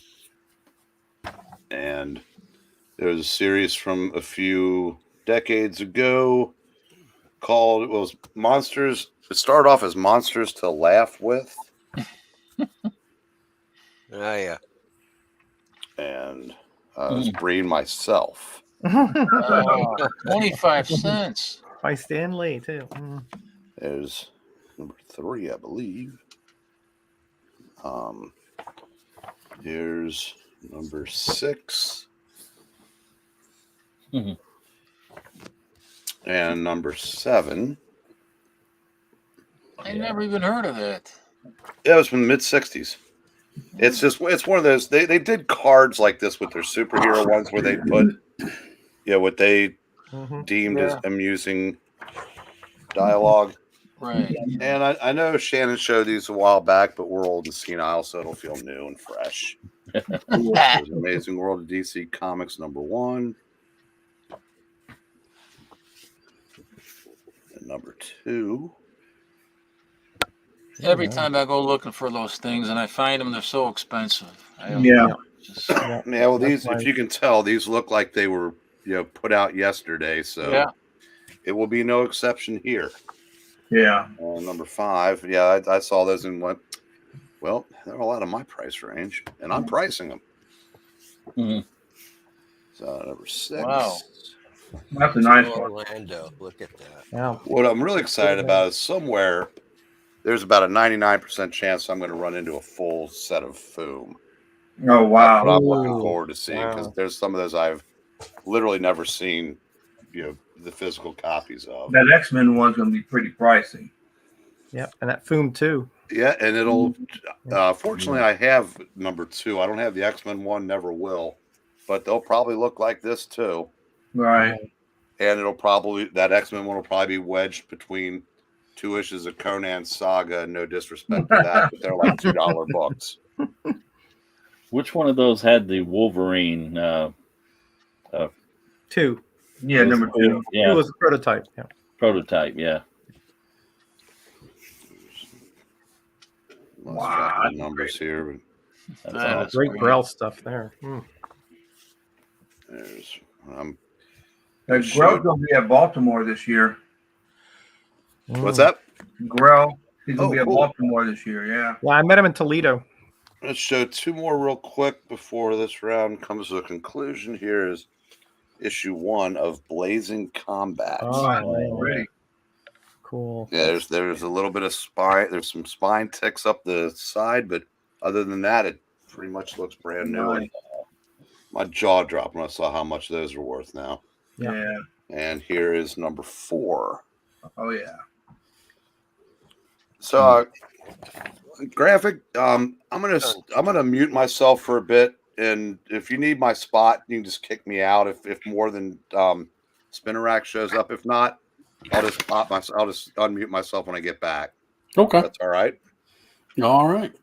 We're gonna run to Roger. He may need to be running out of here soon. Yeah, this will be my last appearance for now. My wife needs the Wi-Fi, so I was looking through some Ghost of Dr. Graves, so I got thinking of Charlton 66 course when I was doing that. Just thought I'd go through a few of these. I think the Pat Boyette, Steve, cover here.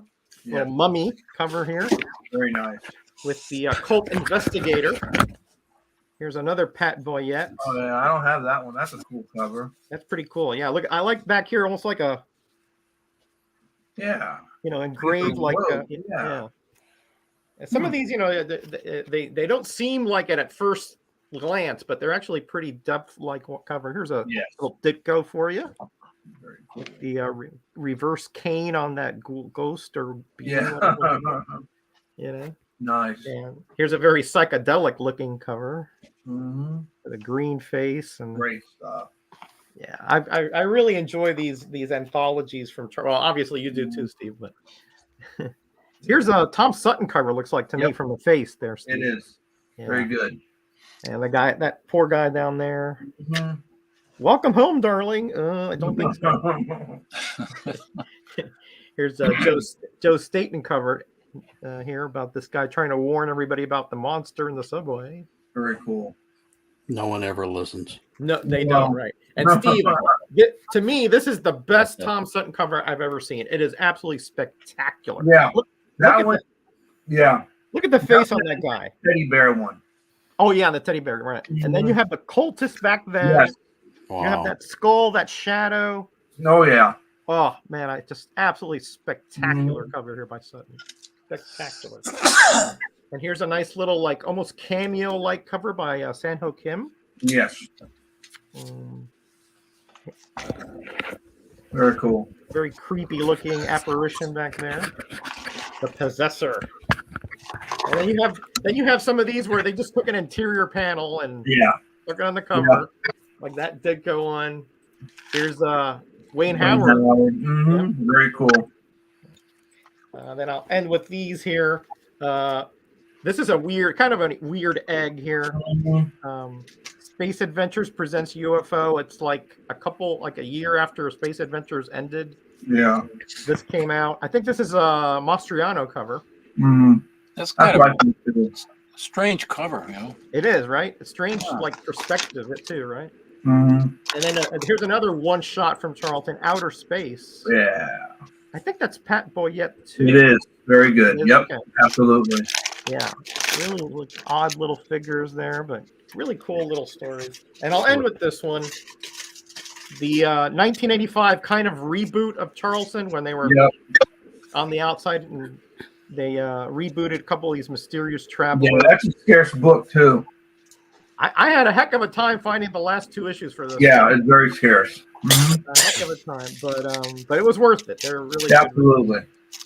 All right, gentlemen, have a good evening. I'll be checking You too, it out. Roger. Thanks, man. Goes. God bless you all. All right, take Roger, care. take care, buddy. See you, Roger. Seeing you on here. See you, man. Yeah, wasn't it kind of like the mysterious traveler replaced Dr. Death from This Magazine is Haunted when they transitioned, you know? No, Mysterious Traveler. I think Dr. Death remained, and the Mysterious Traveler remained. It has a narrator. It's like a radio show. Did Dr. Death did? No, he's as far as I know, he stayed the same. Dr. Death and Mysterious Traveler. From This Magazine is Haunted, he stayed with that. Oh, okay. Yeah, as far as I know. I only got 2 issues of that, so. All right, I want to welcome Go Away. It's nice you could join the 4 Color Fossils tonight, and Michael Taylor. And I will now start in. I showed some Ripley's Believe It or Not earlier, and I neglected to show you issue number 1. Ooh. I don't think I've ever seen that. Oh, that's a nice one. Nice. Very nice. And here is the back cover with Skullduggery. Very cool, Micah. And the inside cover, you know, the old, believe it or not, this person did this and this person did that. And I'll show you the inside back cover. I just don't think those get shown hardly at all. The Sentry Who Was Saved by a Ghost.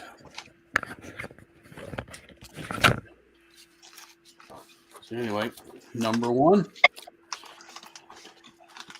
Show a little Mighty Samson.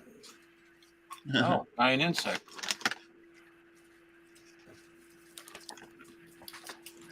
Another Mighty Samson. Oh, it's Mothra.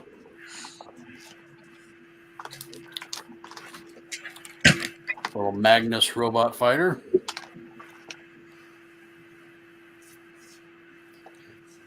Trippy Psychedelic. You have to follow that up with Tweety and Sylvester for the record player fans.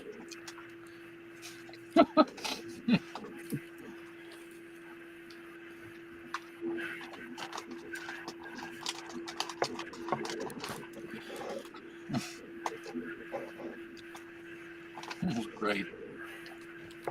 I love those cartoons.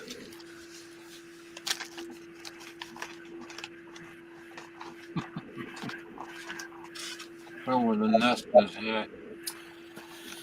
And Popeye. They are sure looking at each other.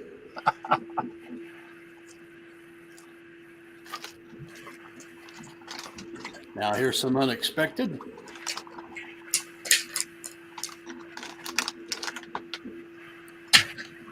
This is Louis Dominguez.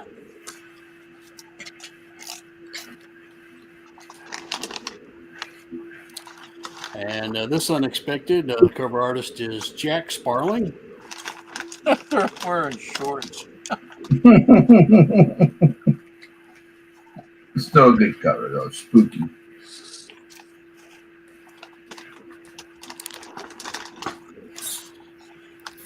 And a few Supermans, so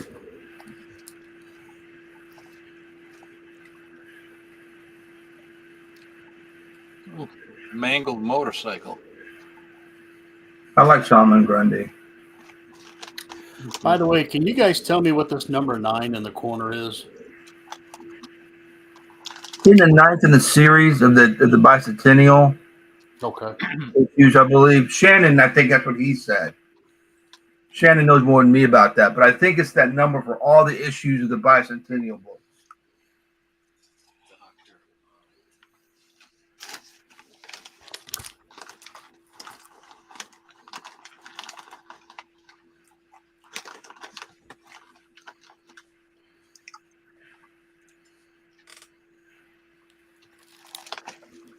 And Giving a fascist salute there. one more of Supergirl being a jerk. Oh man, look at that. That's great. Weapon of mass destruction, dropping the whole thing. Yeah. That's what Putin wants to do in Ukraine. See, he probably said something that bothered her. And I'm gonna destroy Candor. yeah. keep make me look fat?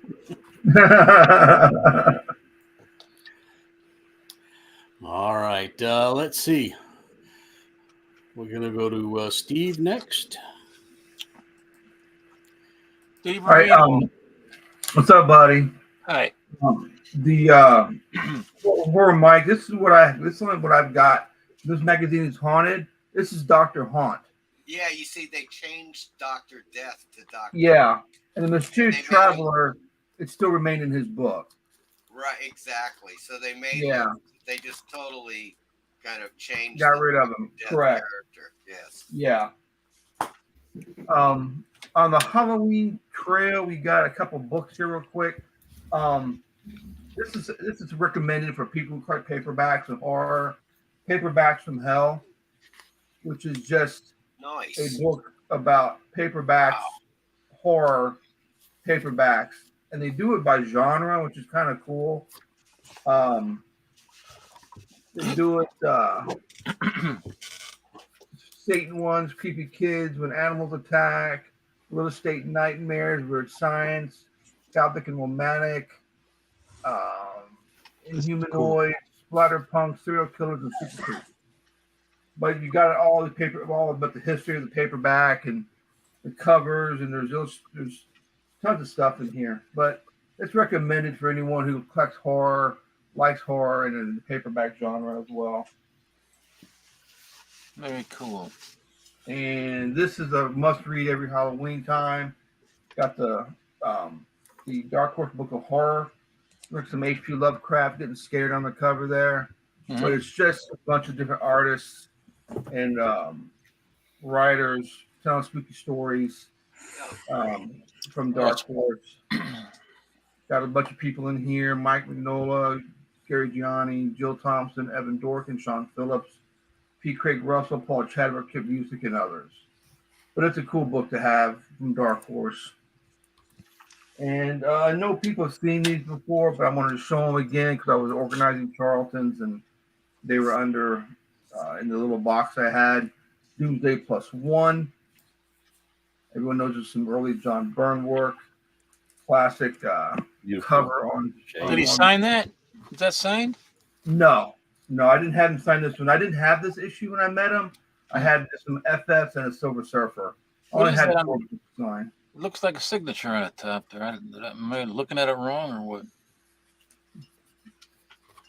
Oh, that's all right. Never mind. I see what that is. Yeah. I'm sorry. And this is a great coloring, I thought, on this. I think you colored pencils or pastels on this. Doomsday +1 number 2. More great coloring, I think. Number 3. It's a good cover. Number 4 is another great cover. It's a reflection in an eyeball. Oh, that's great. Yeah, Yeah. pretty cool cover. Number 5. Oh, she looks lovely. Number 6. That looks like the Juggernaut from Marvel. Yeah, it does, doesn't it?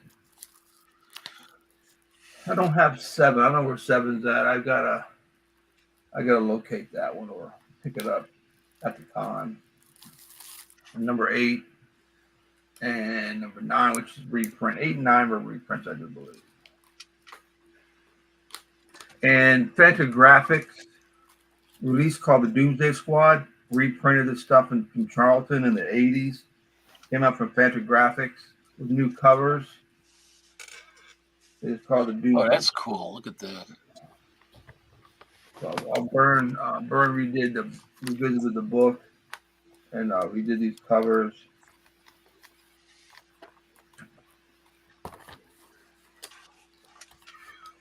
This is I don't want to start anything, but this is a Gil Kane cover. Don't want to start. Pretty nothing. cool. That's pretty good looking cover. Yeah.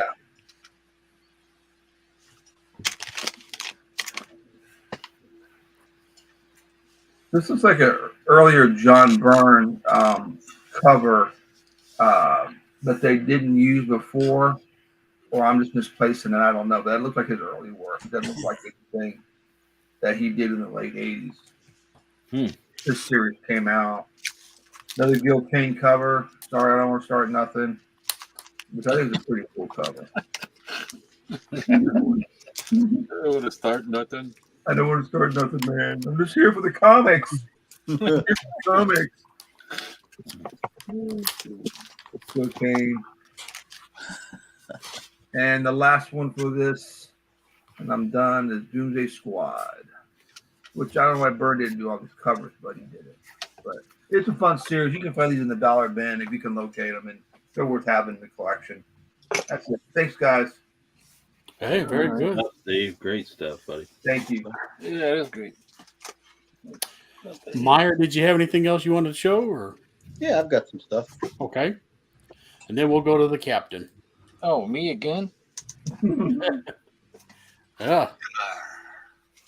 Oh, nice. This is the House of Hammer. Pretty cool magazine. Yeah. Yes. This particular issue has an illustrated adaptation of Curse of the Werewolf, with Oliver Reed. Great movie. And the art's not half bad. It's okay looking. But it's kind of cool. I'm going to do that. This stack right here. Hey, I'm going to breen with Marvel Man. So this is going to be one of those situations where this stack I'm going to show you is like Tales of the 50-cent bin. So this is a story that goes back to 1992, where I found all of these British warrior magazines in the same 50-cent bin. So we're going to look at them. So I'm at this comic shop, and I had never seen these before. These are really large format, these British magazines. They're black and white, like Warren magazines. This is the Marvel Man one. So I paid 50 cents for all of these, and they're really good. And it turns out they're somewhat collectible and kind of hard to find.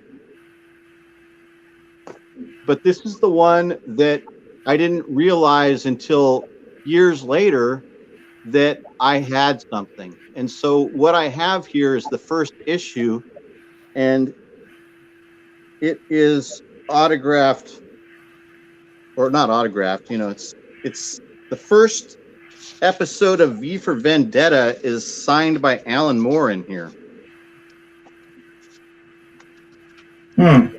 I just got to find it. Oh, here it is. Well, that's him. Wow. Yeah. So there's another issue in here as well. So here's number 2. And here's number 3, which is also signed by Alan Moore in the exact same way in the margin with the ballpoint pen. So what I kind of figure is that this store that I bought these from was a store, and it still is a store that's very, very popular, and it goes to all the big California conventions every year. And in particular, they pack up and go all the way to San Diego and sell, and have always every year in San Diego, they have a really large booth. Mm-hmm. So I think that's how these signed warriors ended up in a stack in this comic shop in the 50-cent bin. I think that inadvertently he brought stuff back from San Diego from 1990 or 1991, which would have been the only time somebody would have seen Alan Moore and gotten him to sign something, right? I'm just kind of guessing. I don't know that much, but it seems to me like I don't even think he's been to the States in like 20 years or something. Yeah, it hasn't been around that I know of for decades. And you're right. That's a good, surmise on that. I think that the guy that had this shop got him to sign some magazines, and then these got somehow mixed in with other stuff. And that's a great find, I mean, shit. You bought the stack and then you realize you signed it later? Yeah. It wasn't until even sometime later, like maybe even a year later, that I'm reading these comics and looking through them, and I realized that 2 of them are autographed by Alan Moore. It's unbelievable. Here's the second one. And you know, since with the advent of the internet, I've done research and figured out and looked, and it's his signature, and this is how he signed stuff at this time. Yeah, they weren't even using Sharpies at this point. And they weren't signing on the cover. Signing down, and that's how they used to do it in the 80s. They sign on the first page. They wouldn't sign it on the cover. These are, I'm just going to show off some of my original Warren stuff. So this is all the stuff that is in my original stack of Warren magazines that I purchased, and other magazines that I purchased off the rack. Nice. In the 70s. This is my my original Kiss from when it first came out. The posters taken out of it. You know, I took the posters out of this one and the second one as well, and I hung them up on my wall. I did that with all the records too, and you know, I kind of didn't save the posters, and I regret doing that, but it is what it is. This is one of my favorite Famous Monsters covers. I love this Frankenstein. I mean Frankenstein. Frankenstein. I don't know why I said Frankenstein. You got your 3D glasses on. And this is a good one too. They're at the Super Summer Special. Bizarre Adventures with the Lawnmower Man. Wow. Yeah, that is weird.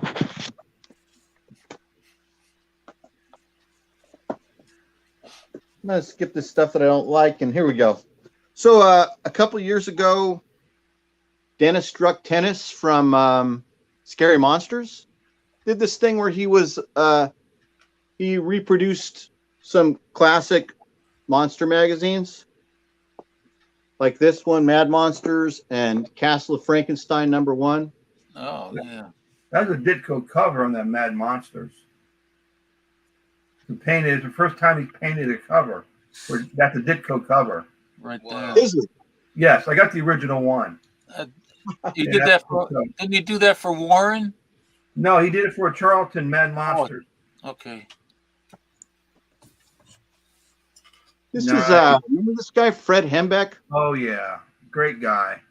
So I discovered this when I was working at the comic shop when I was in high school, and that's when I discovered his column. What was it in the Comic Reader or the Comic Buyer's Guide? I know he was in. Yeah, it was the Buyer's Guide. The Comic Reader. The Buyer's Guide, because this is a compilation of stuff from the Comic Buyer's Guide, and I learned a lot from this guy's strips. So I recommend it. It's very good. It's funny, and it's really a lot of good information about comic history.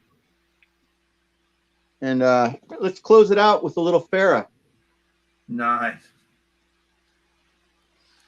Yeah, she was great. She was great. I had this T-shirt when I was in, I think it was 6th grade, maybe. Remember the poster that showed her nipples? So I remember that. Yeah. 6th grade, right? And my mom wasn't really even aware, didn't even care, whatever. But it was even though it was completely accepted at the time. Looking back, it's such an odd thing for like a 12-year-old boy to wear to school. You know what I mean? A T-shirt of this beautiful girl, you know, in a bathing suit. Kind of funny, but yeah, it is. It's how we work. Yeah, man. Yeah, man. Thanks for looking, guys. She was great. She was so beautiful, right? Did you have that poster on your wall? Hey, Charlie's Angels, you guys, is on Netflix right now. So you can like watch all that stuff. I just discovered it the other day. Maybe not Netflix. Maybe it's Prime. Maybe it's Amazon Prime. So I just discovered that. I was like, wow, this is. And I kind of enjoy looking at that old stuff. Also, to get back onto full circle back to Oliver Reed, there's a movie on Prime right now that's called Burnt Offerings, which is a pretty good horror movie from like 1976 with Karen Black and Oliver Reed, Betty Davis. Great movie. Burgess Meredith. It's pretty good. I just rewatched it recently. It's good. Ooh. Thanks, right. guys. Very good. We're going to go to the captain now. Yeah. Oh hell! Did I show this before? No, I didn't show this. This is this is something that Horror Mike did. For me. Oh, this cover. Cool. That's a lovely cover, isn't it? My God. Wow. It's kind of a Yeah, that- homage to a panel that's inside the comic.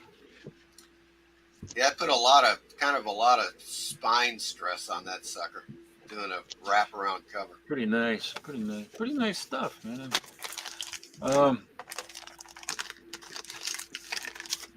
And here's I didn't even rebag these yet. I bought these quite a while ago, and they still got the My Comic Shop stickers Oh, on them. nice. Wow, I haven't even seen that one. A page. Oh, that room is in a rather precarious place, though, I would say. And then I have the. Oh, yes. And this is an original cover, actually. Yeah, it's a fort cover. Yeah. But he's doing a little lift on the Erie. Remember the pre-cover? Yeah. He took that woman right off that, yeah. But they're pretty cool. This is another copy. I like this. You know, it's done in the style of the 50s and stuff. Totally. Red Circle Sorcery. Picked this up. I got this. He gave me $1 off on this stuff. So this was $4. That's number 6. Oh, yeah. This is Gray Morrow cover, isn't it? Yes. Yes, Yeah. it is. One of my favorites. Yeah, it's great. And, yeah, it doesn't look like he signed it anywhere. There's another copy of that. Gray Morrow. And Red Circle, that was there's number 5, Chilling Adventures. Oh, yeah. They Great changed one. it to Red Circle Sorcery. There's number 4. This is a cool cover. I love this cover too. Yeah. Great Phantom type guy. And then distributed by Fawcett, actually. Here's Gray Morrow. He signed it down here. This is another great looking cover. Yeah, that is fantastic. Beautiful. He's a host. And Bugs Bunny, Trick or Treat Halloween. Oh, that's a fun cover. Yeah, let me take it out of the bag. Take it out of the bag, you old bag. Something. There's some of the artwork inside. Wow.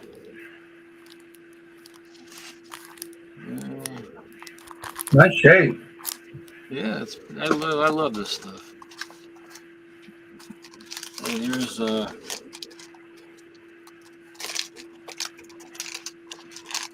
Bugs Bunny Halloween Parade.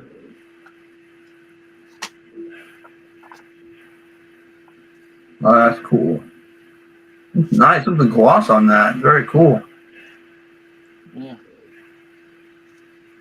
But it's got this huge crease there. Yeah. See that right there? Mm-hmm. Don't like that. Yeah. But, you know. Doesn't distract it from too much. Nice cover. Yeah.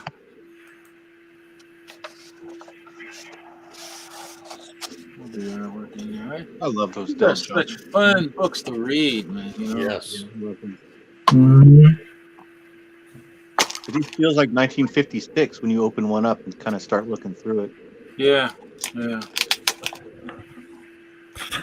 This was one of those books that they gave away for Halloween. I don't know what year was this from. Mini comics.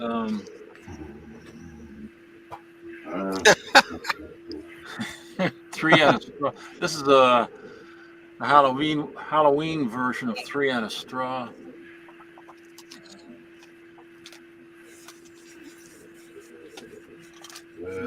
This is a Creep Show. Yeah, that's relatively new, yeah. Yeah, it just came out. Nice cover. Got a couple of copies of that. And here I got a white cover that I'm going to have somebody draw something on. I don't know. The stuff of nightmares. what kind of Oh, what happened? what kind Somebody, of material is that in sounds like the stuff of nightmares. that? What kind of stories are in there? Oh, it's Yeah. R.L. Stein. I don't particularly, like him that much, but the covers are kind of nice, and I got them, at 25% off the cover price. So they're all new horror stories? Yeah, it's all Okay. new stuff that he's just putting out now. These are all, I think, number ones.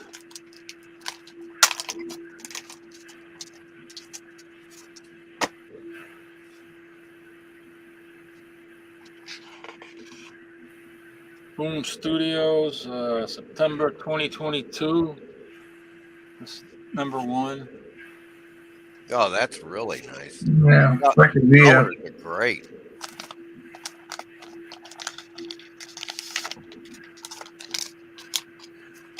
There. And we got something over here. Bring your own bitch.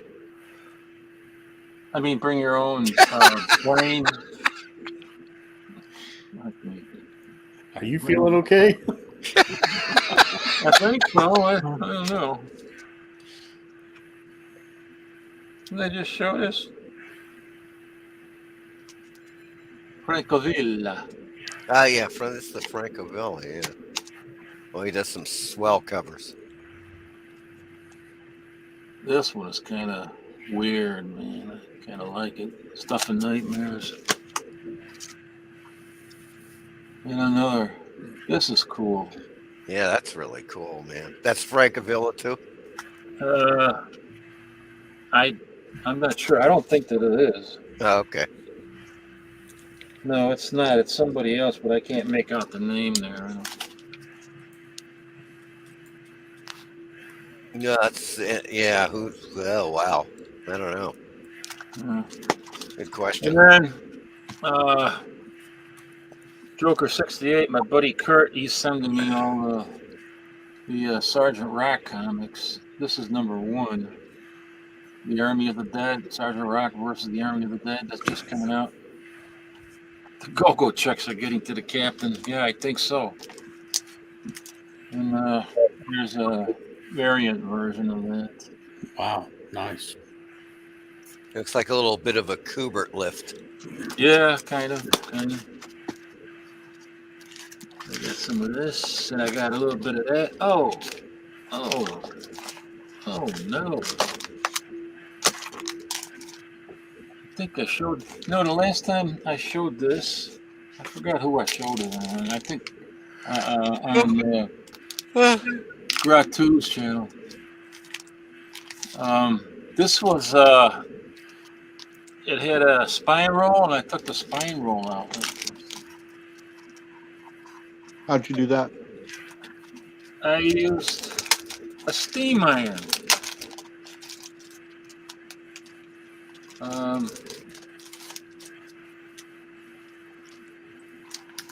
And I just, did it for my own. I don't intend on selling this, and it had a lot of creases on it, and I used China markers that clear up some of the creases and stuff on it. That was on the cover, and it looks, so much better. I had to put some tape on it right here because it was ripped through the whole book, about a half an inch there. But It looks great. I took most of the spine roll out. Very cool. Well done. But I do it for me. That's I can't ever sell it. Actually, if I did, I'd have to of course make people aware of the fact that it has that restoration and stuff. But I'm not going to do that. Oh, here's another copy of Creepshow #1. Oh, Cool cover. Nice. yeah, it is a nice cover. He's happy. Another Stuff of Nightmare. You've seen the other one. This is the title. Showed these. Somebody's getting bored. Hang in there, Mike. No, it's all right. Yes. I should have some. And I don't know. I got some other stuff. Maybe I'll show it in the next round.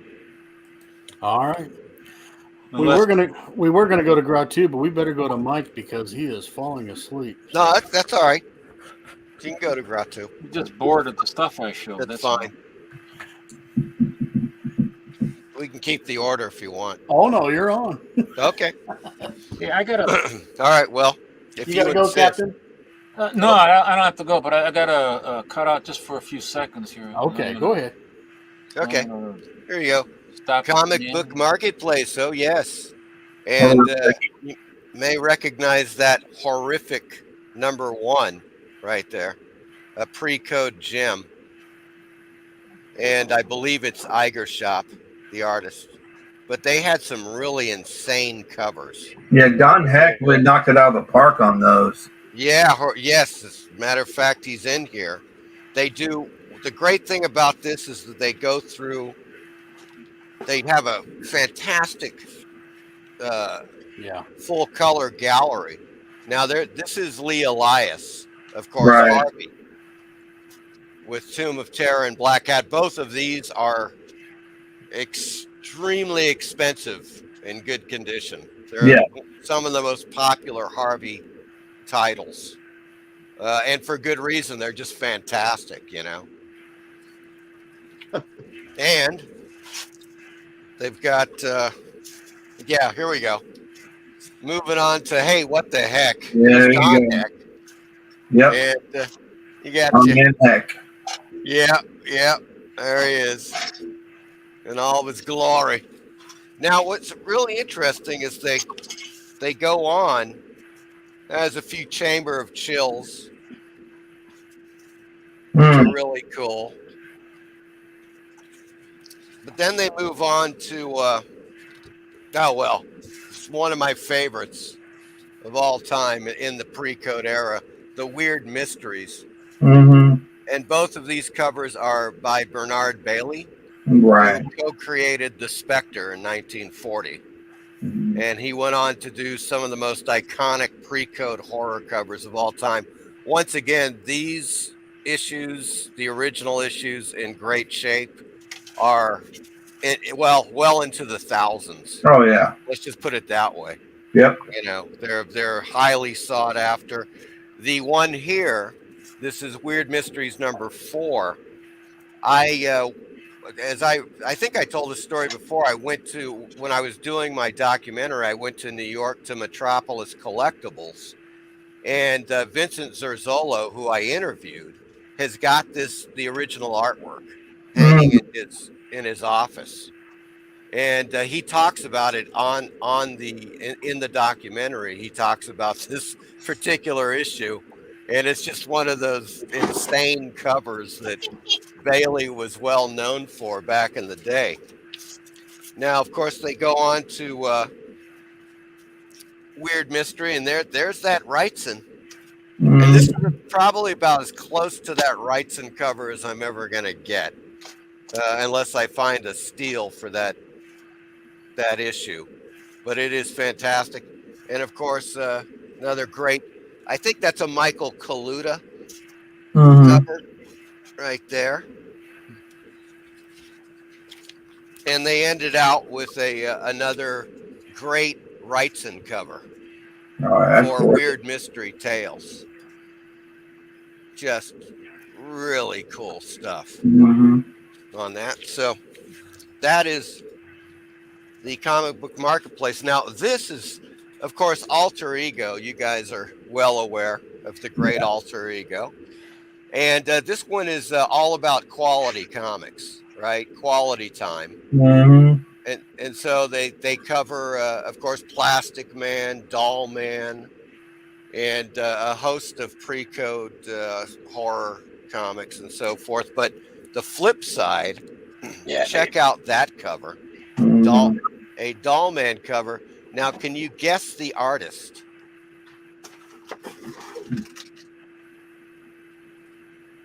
Russ Heath? Pardon? Russ Heath? No. Oh, okay. Close. Kind of close. It's Reed Crandall. Okay.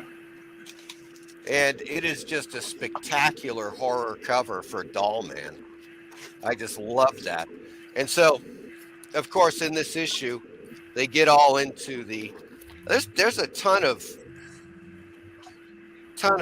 quality comic stuff in here. Unfortunately, it's all, they have it's in black and white, so it's not really visually that great. But there's a lot of info. I do recommend this issue. It's, if you want to check out the history of quality comics, that's a great one. The next one is Alter Ego number 62. And this one you may recognize, of course, Werewolf by Night, Man Thing. And that is, of course, the great Mike Plug cover right there. I just love that. Love that cover. And another issue, once more, now this is a Halloween issue. They have some more stuff on pre-code, but I love this cover. Doctor Strange. You guys may recognize this. You may even have it. But that is Frank Brunner. Yeah. Cover. Really saucy Doctor Strange cover. I love that one. And once again, this is issue number 81. There you go. Alter Ego with another great Frank Brunner cover. Man Thing battling that gator. And so there you go with that. Love that. And last but not least, and this one is really quite something. This is another one I bought for doing research, because this is all about the non-EC horror comics. Yeah. And there you have the classic zombie cover by the great Bill Everett. And of course, it's loaded with great info on, the non-EC comics and so forth. But one of the most hilarious things in this is that they do a whole section on, let's see, where is it? Maybe it's in the back here.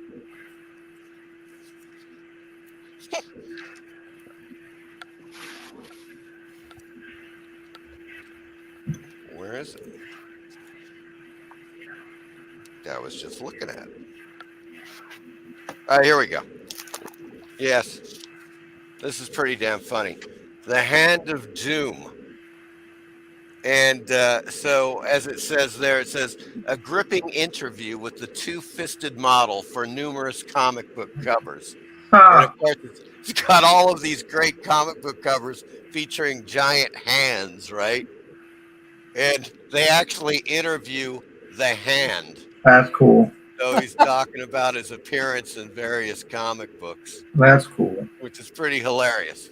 So that's it. That is issue number 97 of Alter Ego. And that finishes out my little presentation. Thanks, Mike. Yeah, great stuff. All right. Well, we're going to go to Gratu next.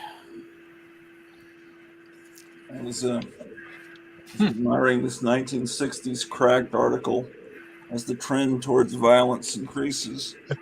And wow. Playboy, formerly Playboy. Playboy. Punching out the bunny. St. Valentine's Day Massacre. Slayboy. I really like these department store window displays. And this Blondie comic strip. He walls her up. Here's some stuff I just discovered in the basement. Punch Bowl. Wow, that's a great cover, actually. That's from the 30s, isn't it? Yeah. Gotta be. I'll fantastic. show it in more detail on my channel whenever I get around to doing the next show. And let's see. This is just stuff I discovered today. Oh, nice. Very nice.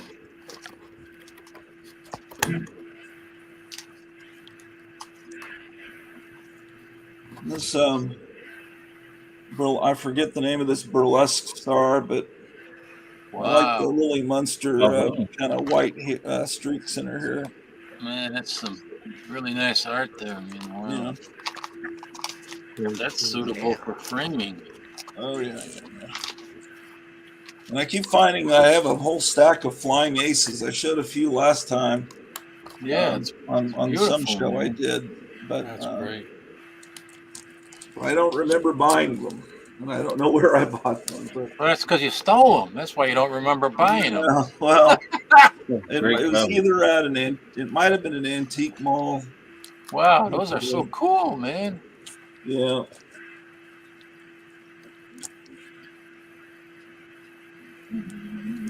Wow.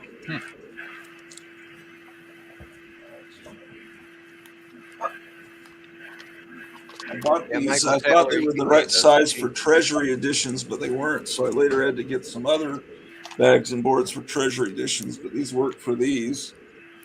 Yeah. I think these were made for Life magazine, but it's not quite big enough for a treasury.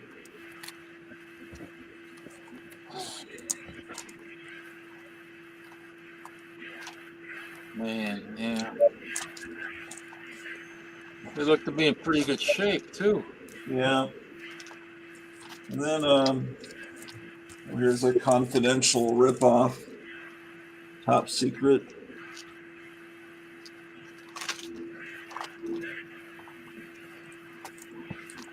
And I showed this last time. It's just the cover and the back cover to this. It's Helen Hayes.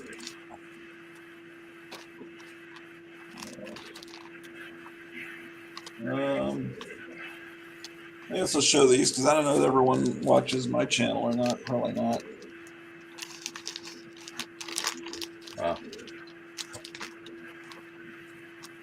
This is one I found. No, I actually had this last time. I think I showed this last time. Nice.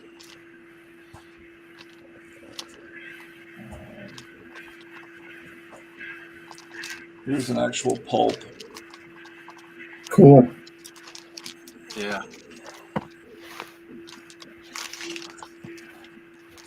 And it's Katharine Hepburn. Wow, she was so young. Man. And, Article in there about Joan Blondell too. yeah.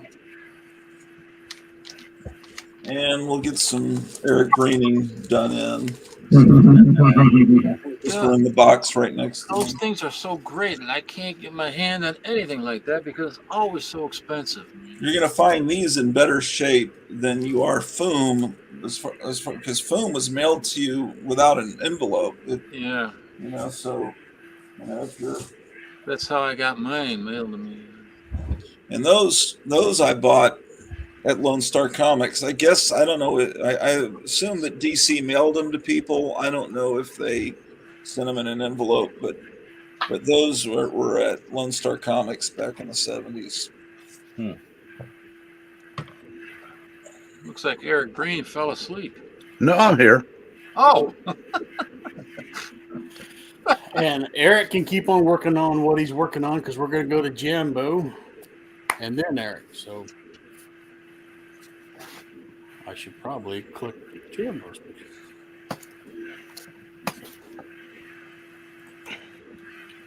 I didn't get to dig through many books tonight, guys. I just grabbed a few off the rack here next to me. That was a doll man I had there. We were looking at some of those earlier. Nice. Nice one.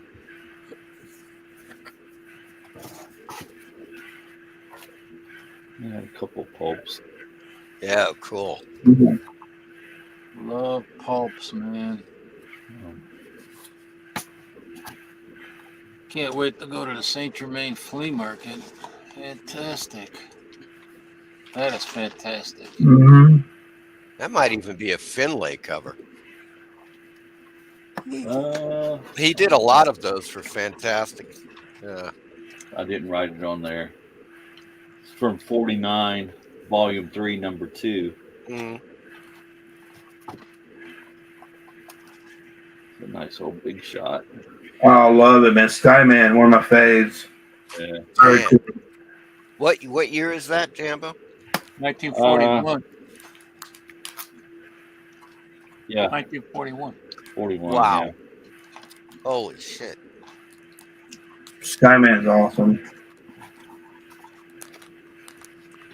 It's a beat up Marvel mystery. Oh, Wow. Lord. Looks good to Wow. be beat up. Yeah, man. Yeah, man. Rough at the top. Pretty rough at the top. And this one's Hi. missing a page out of the center, but it's Damn.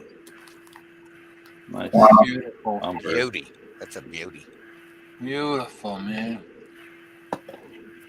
So cool. So Wiz is over there. Mm-hmm. You guys were showing all those great monster mags and stuff like that. Well, this was laying next to me. I remember, well, I bought this book in 74, I think. That's You can cool. see it's been read and looked at a few Well read. times and stuff. That's nice. That's what it's supposed to It be. was Yeah, how I was- exactly. how I was exposed to, you know, some of the early Yeah. monster films and stuff. That's And, correct. yeah, I mean, some of that stuff I'd not heard of before this. Lon Chaney Sr. and stuff, you know, so it was just really cool. Very It was a cool. good read, you know, and it told about the Hammer films and, of course, Phantom of Carl. the Opera. Is that the 1926 version? Yeah, that was the original version. It had Christopher Lee and everybody in it also, and Damn. Peter Cushing and stuff. But yeah, it was just a cool old book, and yeah, I was surprised to find it again and see that I got it in 74. So yeah, I've had it for a little while. That's all I got tonight, Micah. Very good stuff. I guess we'll go to Eric to the big finale. Yes. I don't know how big it is. Yeah, Jackson. I had a whole box ready to send to you. Then I remembered all the age jokes you've made at my expense in the last couple weeks. And I could have sent them to anybody else. Let's start with Crime Machine. See? Cool. Oh, that is a beauty right there. Yeah. Nice. Yeah, I've got. I mean, I could show a bunch of other stuff, but yeah, one of the magazines I priced today was $5.50, but it's just the Marvel preview with the first Rocket Raccoon. It's just in mint condition, but we've all seen that. So here's another Monsters Unlimited. Very cool. Is that what it's worth? $550? Actually, it's worth $7.50, but I don't think anybody will pay it. Yeah. Get 2 copies of it. I have one too, but I don't think mine might be worth $50 now. It's the Satana magazine, right? Yeah. Number 7. I would buy that every time I found it because I like Satana. Yeah, the Satana story is way better than the Rocket Raccoon. Castle of Frankenstein. Awesome. The horror of Spock. Yes. That was the only monster magazine that covered Star Trek until the Monster Times came along. Oh, yeah. That's it. Famous Monsters never mentioned it. Great Raquel. Wow. Yeah, I said he said he didn't have many monster magazines, and I might have already uncovered what few he had, but Oh, that's a great one. These are Yeah. great. Really good shape too. They look That's- brand new. That's one of the best of the monster magazines. yeah, I said his stuff. Yeah, he was old enough to have bought these new, but I don't know if these are. If he just found it up. There's Oh, everybody. That's yeah. one of my God, I favorite had that covers. one for years. Love that cover. Yeah, was it? Almost 3-dimensional. Let's see. I remember this is one I bought off the rack. Mhm. Speak. Mm. And for monsters only. Wow. And this will make this round short and sweet. All right, great stuff. Yeah, very cool, man. Groovy. That all looked really good. And that probably will conclude our show for the night. Spinner Rack had so much fun watching that I don't think he remembered to join us, but I'll hear from him probably tomorrow. Yeah, those magazines are dynamite. Yeah. I got a few things I can show you before you look. Okay. A Johnny Lightning part of that, because I could collect a lot of this stuff too. This is the Wacky Winners.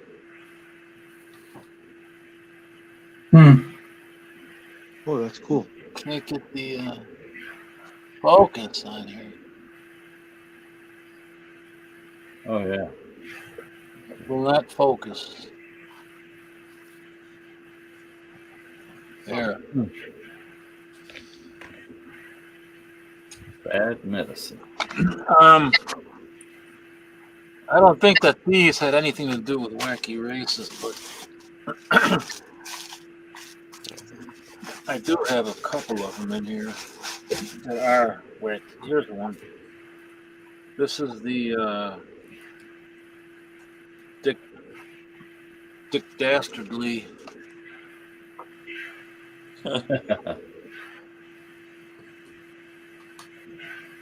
Nice. Him and Muttley, yeah. And it's got the it's got an original film strip animation cell from the cartoon with it. That's pretty cool right there.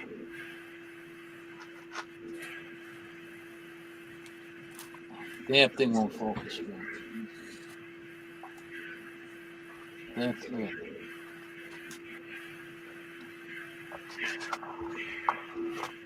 And let's see. I gotta get all my stuff in order. I got so many of these, man. Johnny Lightning makes a lot of the great horror stuff from Universal. Wacky Winners, Tarantula. Nice. Tom Daniels, he's still around and he's still designing. Now, has it got the little skeleton in there? I didn't See know in there? Johnny Lightning was making these. This is cool. These are Little neat. skelly Yeah, I mean, in there. look at the art, you know. Skeleton's not inside the car, no. That is a But wicked looking car. Yeah, the art on the card is really great. The card art. I think they're making like scale cars out of like our old models from the George Barris models from the 70s and 60s. Yeah, Cool. he was around at that time too, designing the cars. He designed that the Red Baron. Look, I got webbing in my hat, man. Yeah. Woohoo! The Red Baron, remember that car? The Red Baron with the World War I hat on the car. That was Tom Daniels designed that. This is Surf Rods.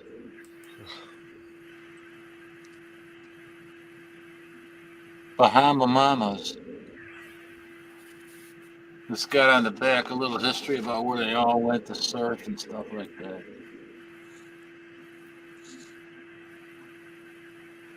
God.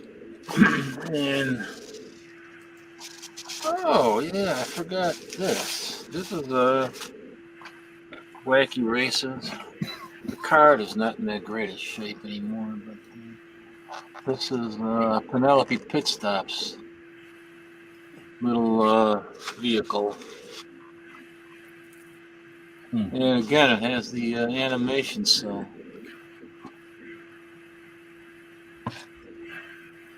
I always liked how. Remember that movie Death Race 2000 with David Carradine? I always like the similarities between like Death Race 2000 and the Wacky Racers. You understand what I'm saying? It's kind of similar. Yeah. I saw that Death Race 2000 when it first came out. It's weird how David Carradine died, you know, and when they found him in Thailand in a hotel in that closet, he was all tied up weird and stuff. He was into that kinky sex. Well, that's all what I got, guys. Well, he could have been practicing a Houdini routine, but Well, yeah. When magic goes bad. yeah. I tell you what, we'll pull a plug tonight. Captain, if you could come on next week, Michael Taylor really wanted to see that Godzilla bank. So, oh, well, I could have gotten it. Yeah, try to dig that out for next time. So Now, is that so? Next week is the last Wednesday before Halloween, right? yes, Oh, I believe so. Yeah, yeah. I gotta get Wednesday before Halloween. Yes. I gotta get stuff uploaded on my channel too. All right. That being said, we thank you all for joining us. And that being said, and did I say it right? That being said. That being said, and well, I don't know, Gratu does it better. All right. Hey, I got these. I wanted to talk to Gratu about this. I got these. You want to talk to him afterwards, or? Yeah, I could do that afterwards. All right. I'm gonna be on for a little bit. Yeah. Well, good night, folks, and thank you all for tuning in. We'll see you next time, and see you then. All right. Good night. Good night, guys. Good night, guys. Thanks, everybody. Good night, everybody.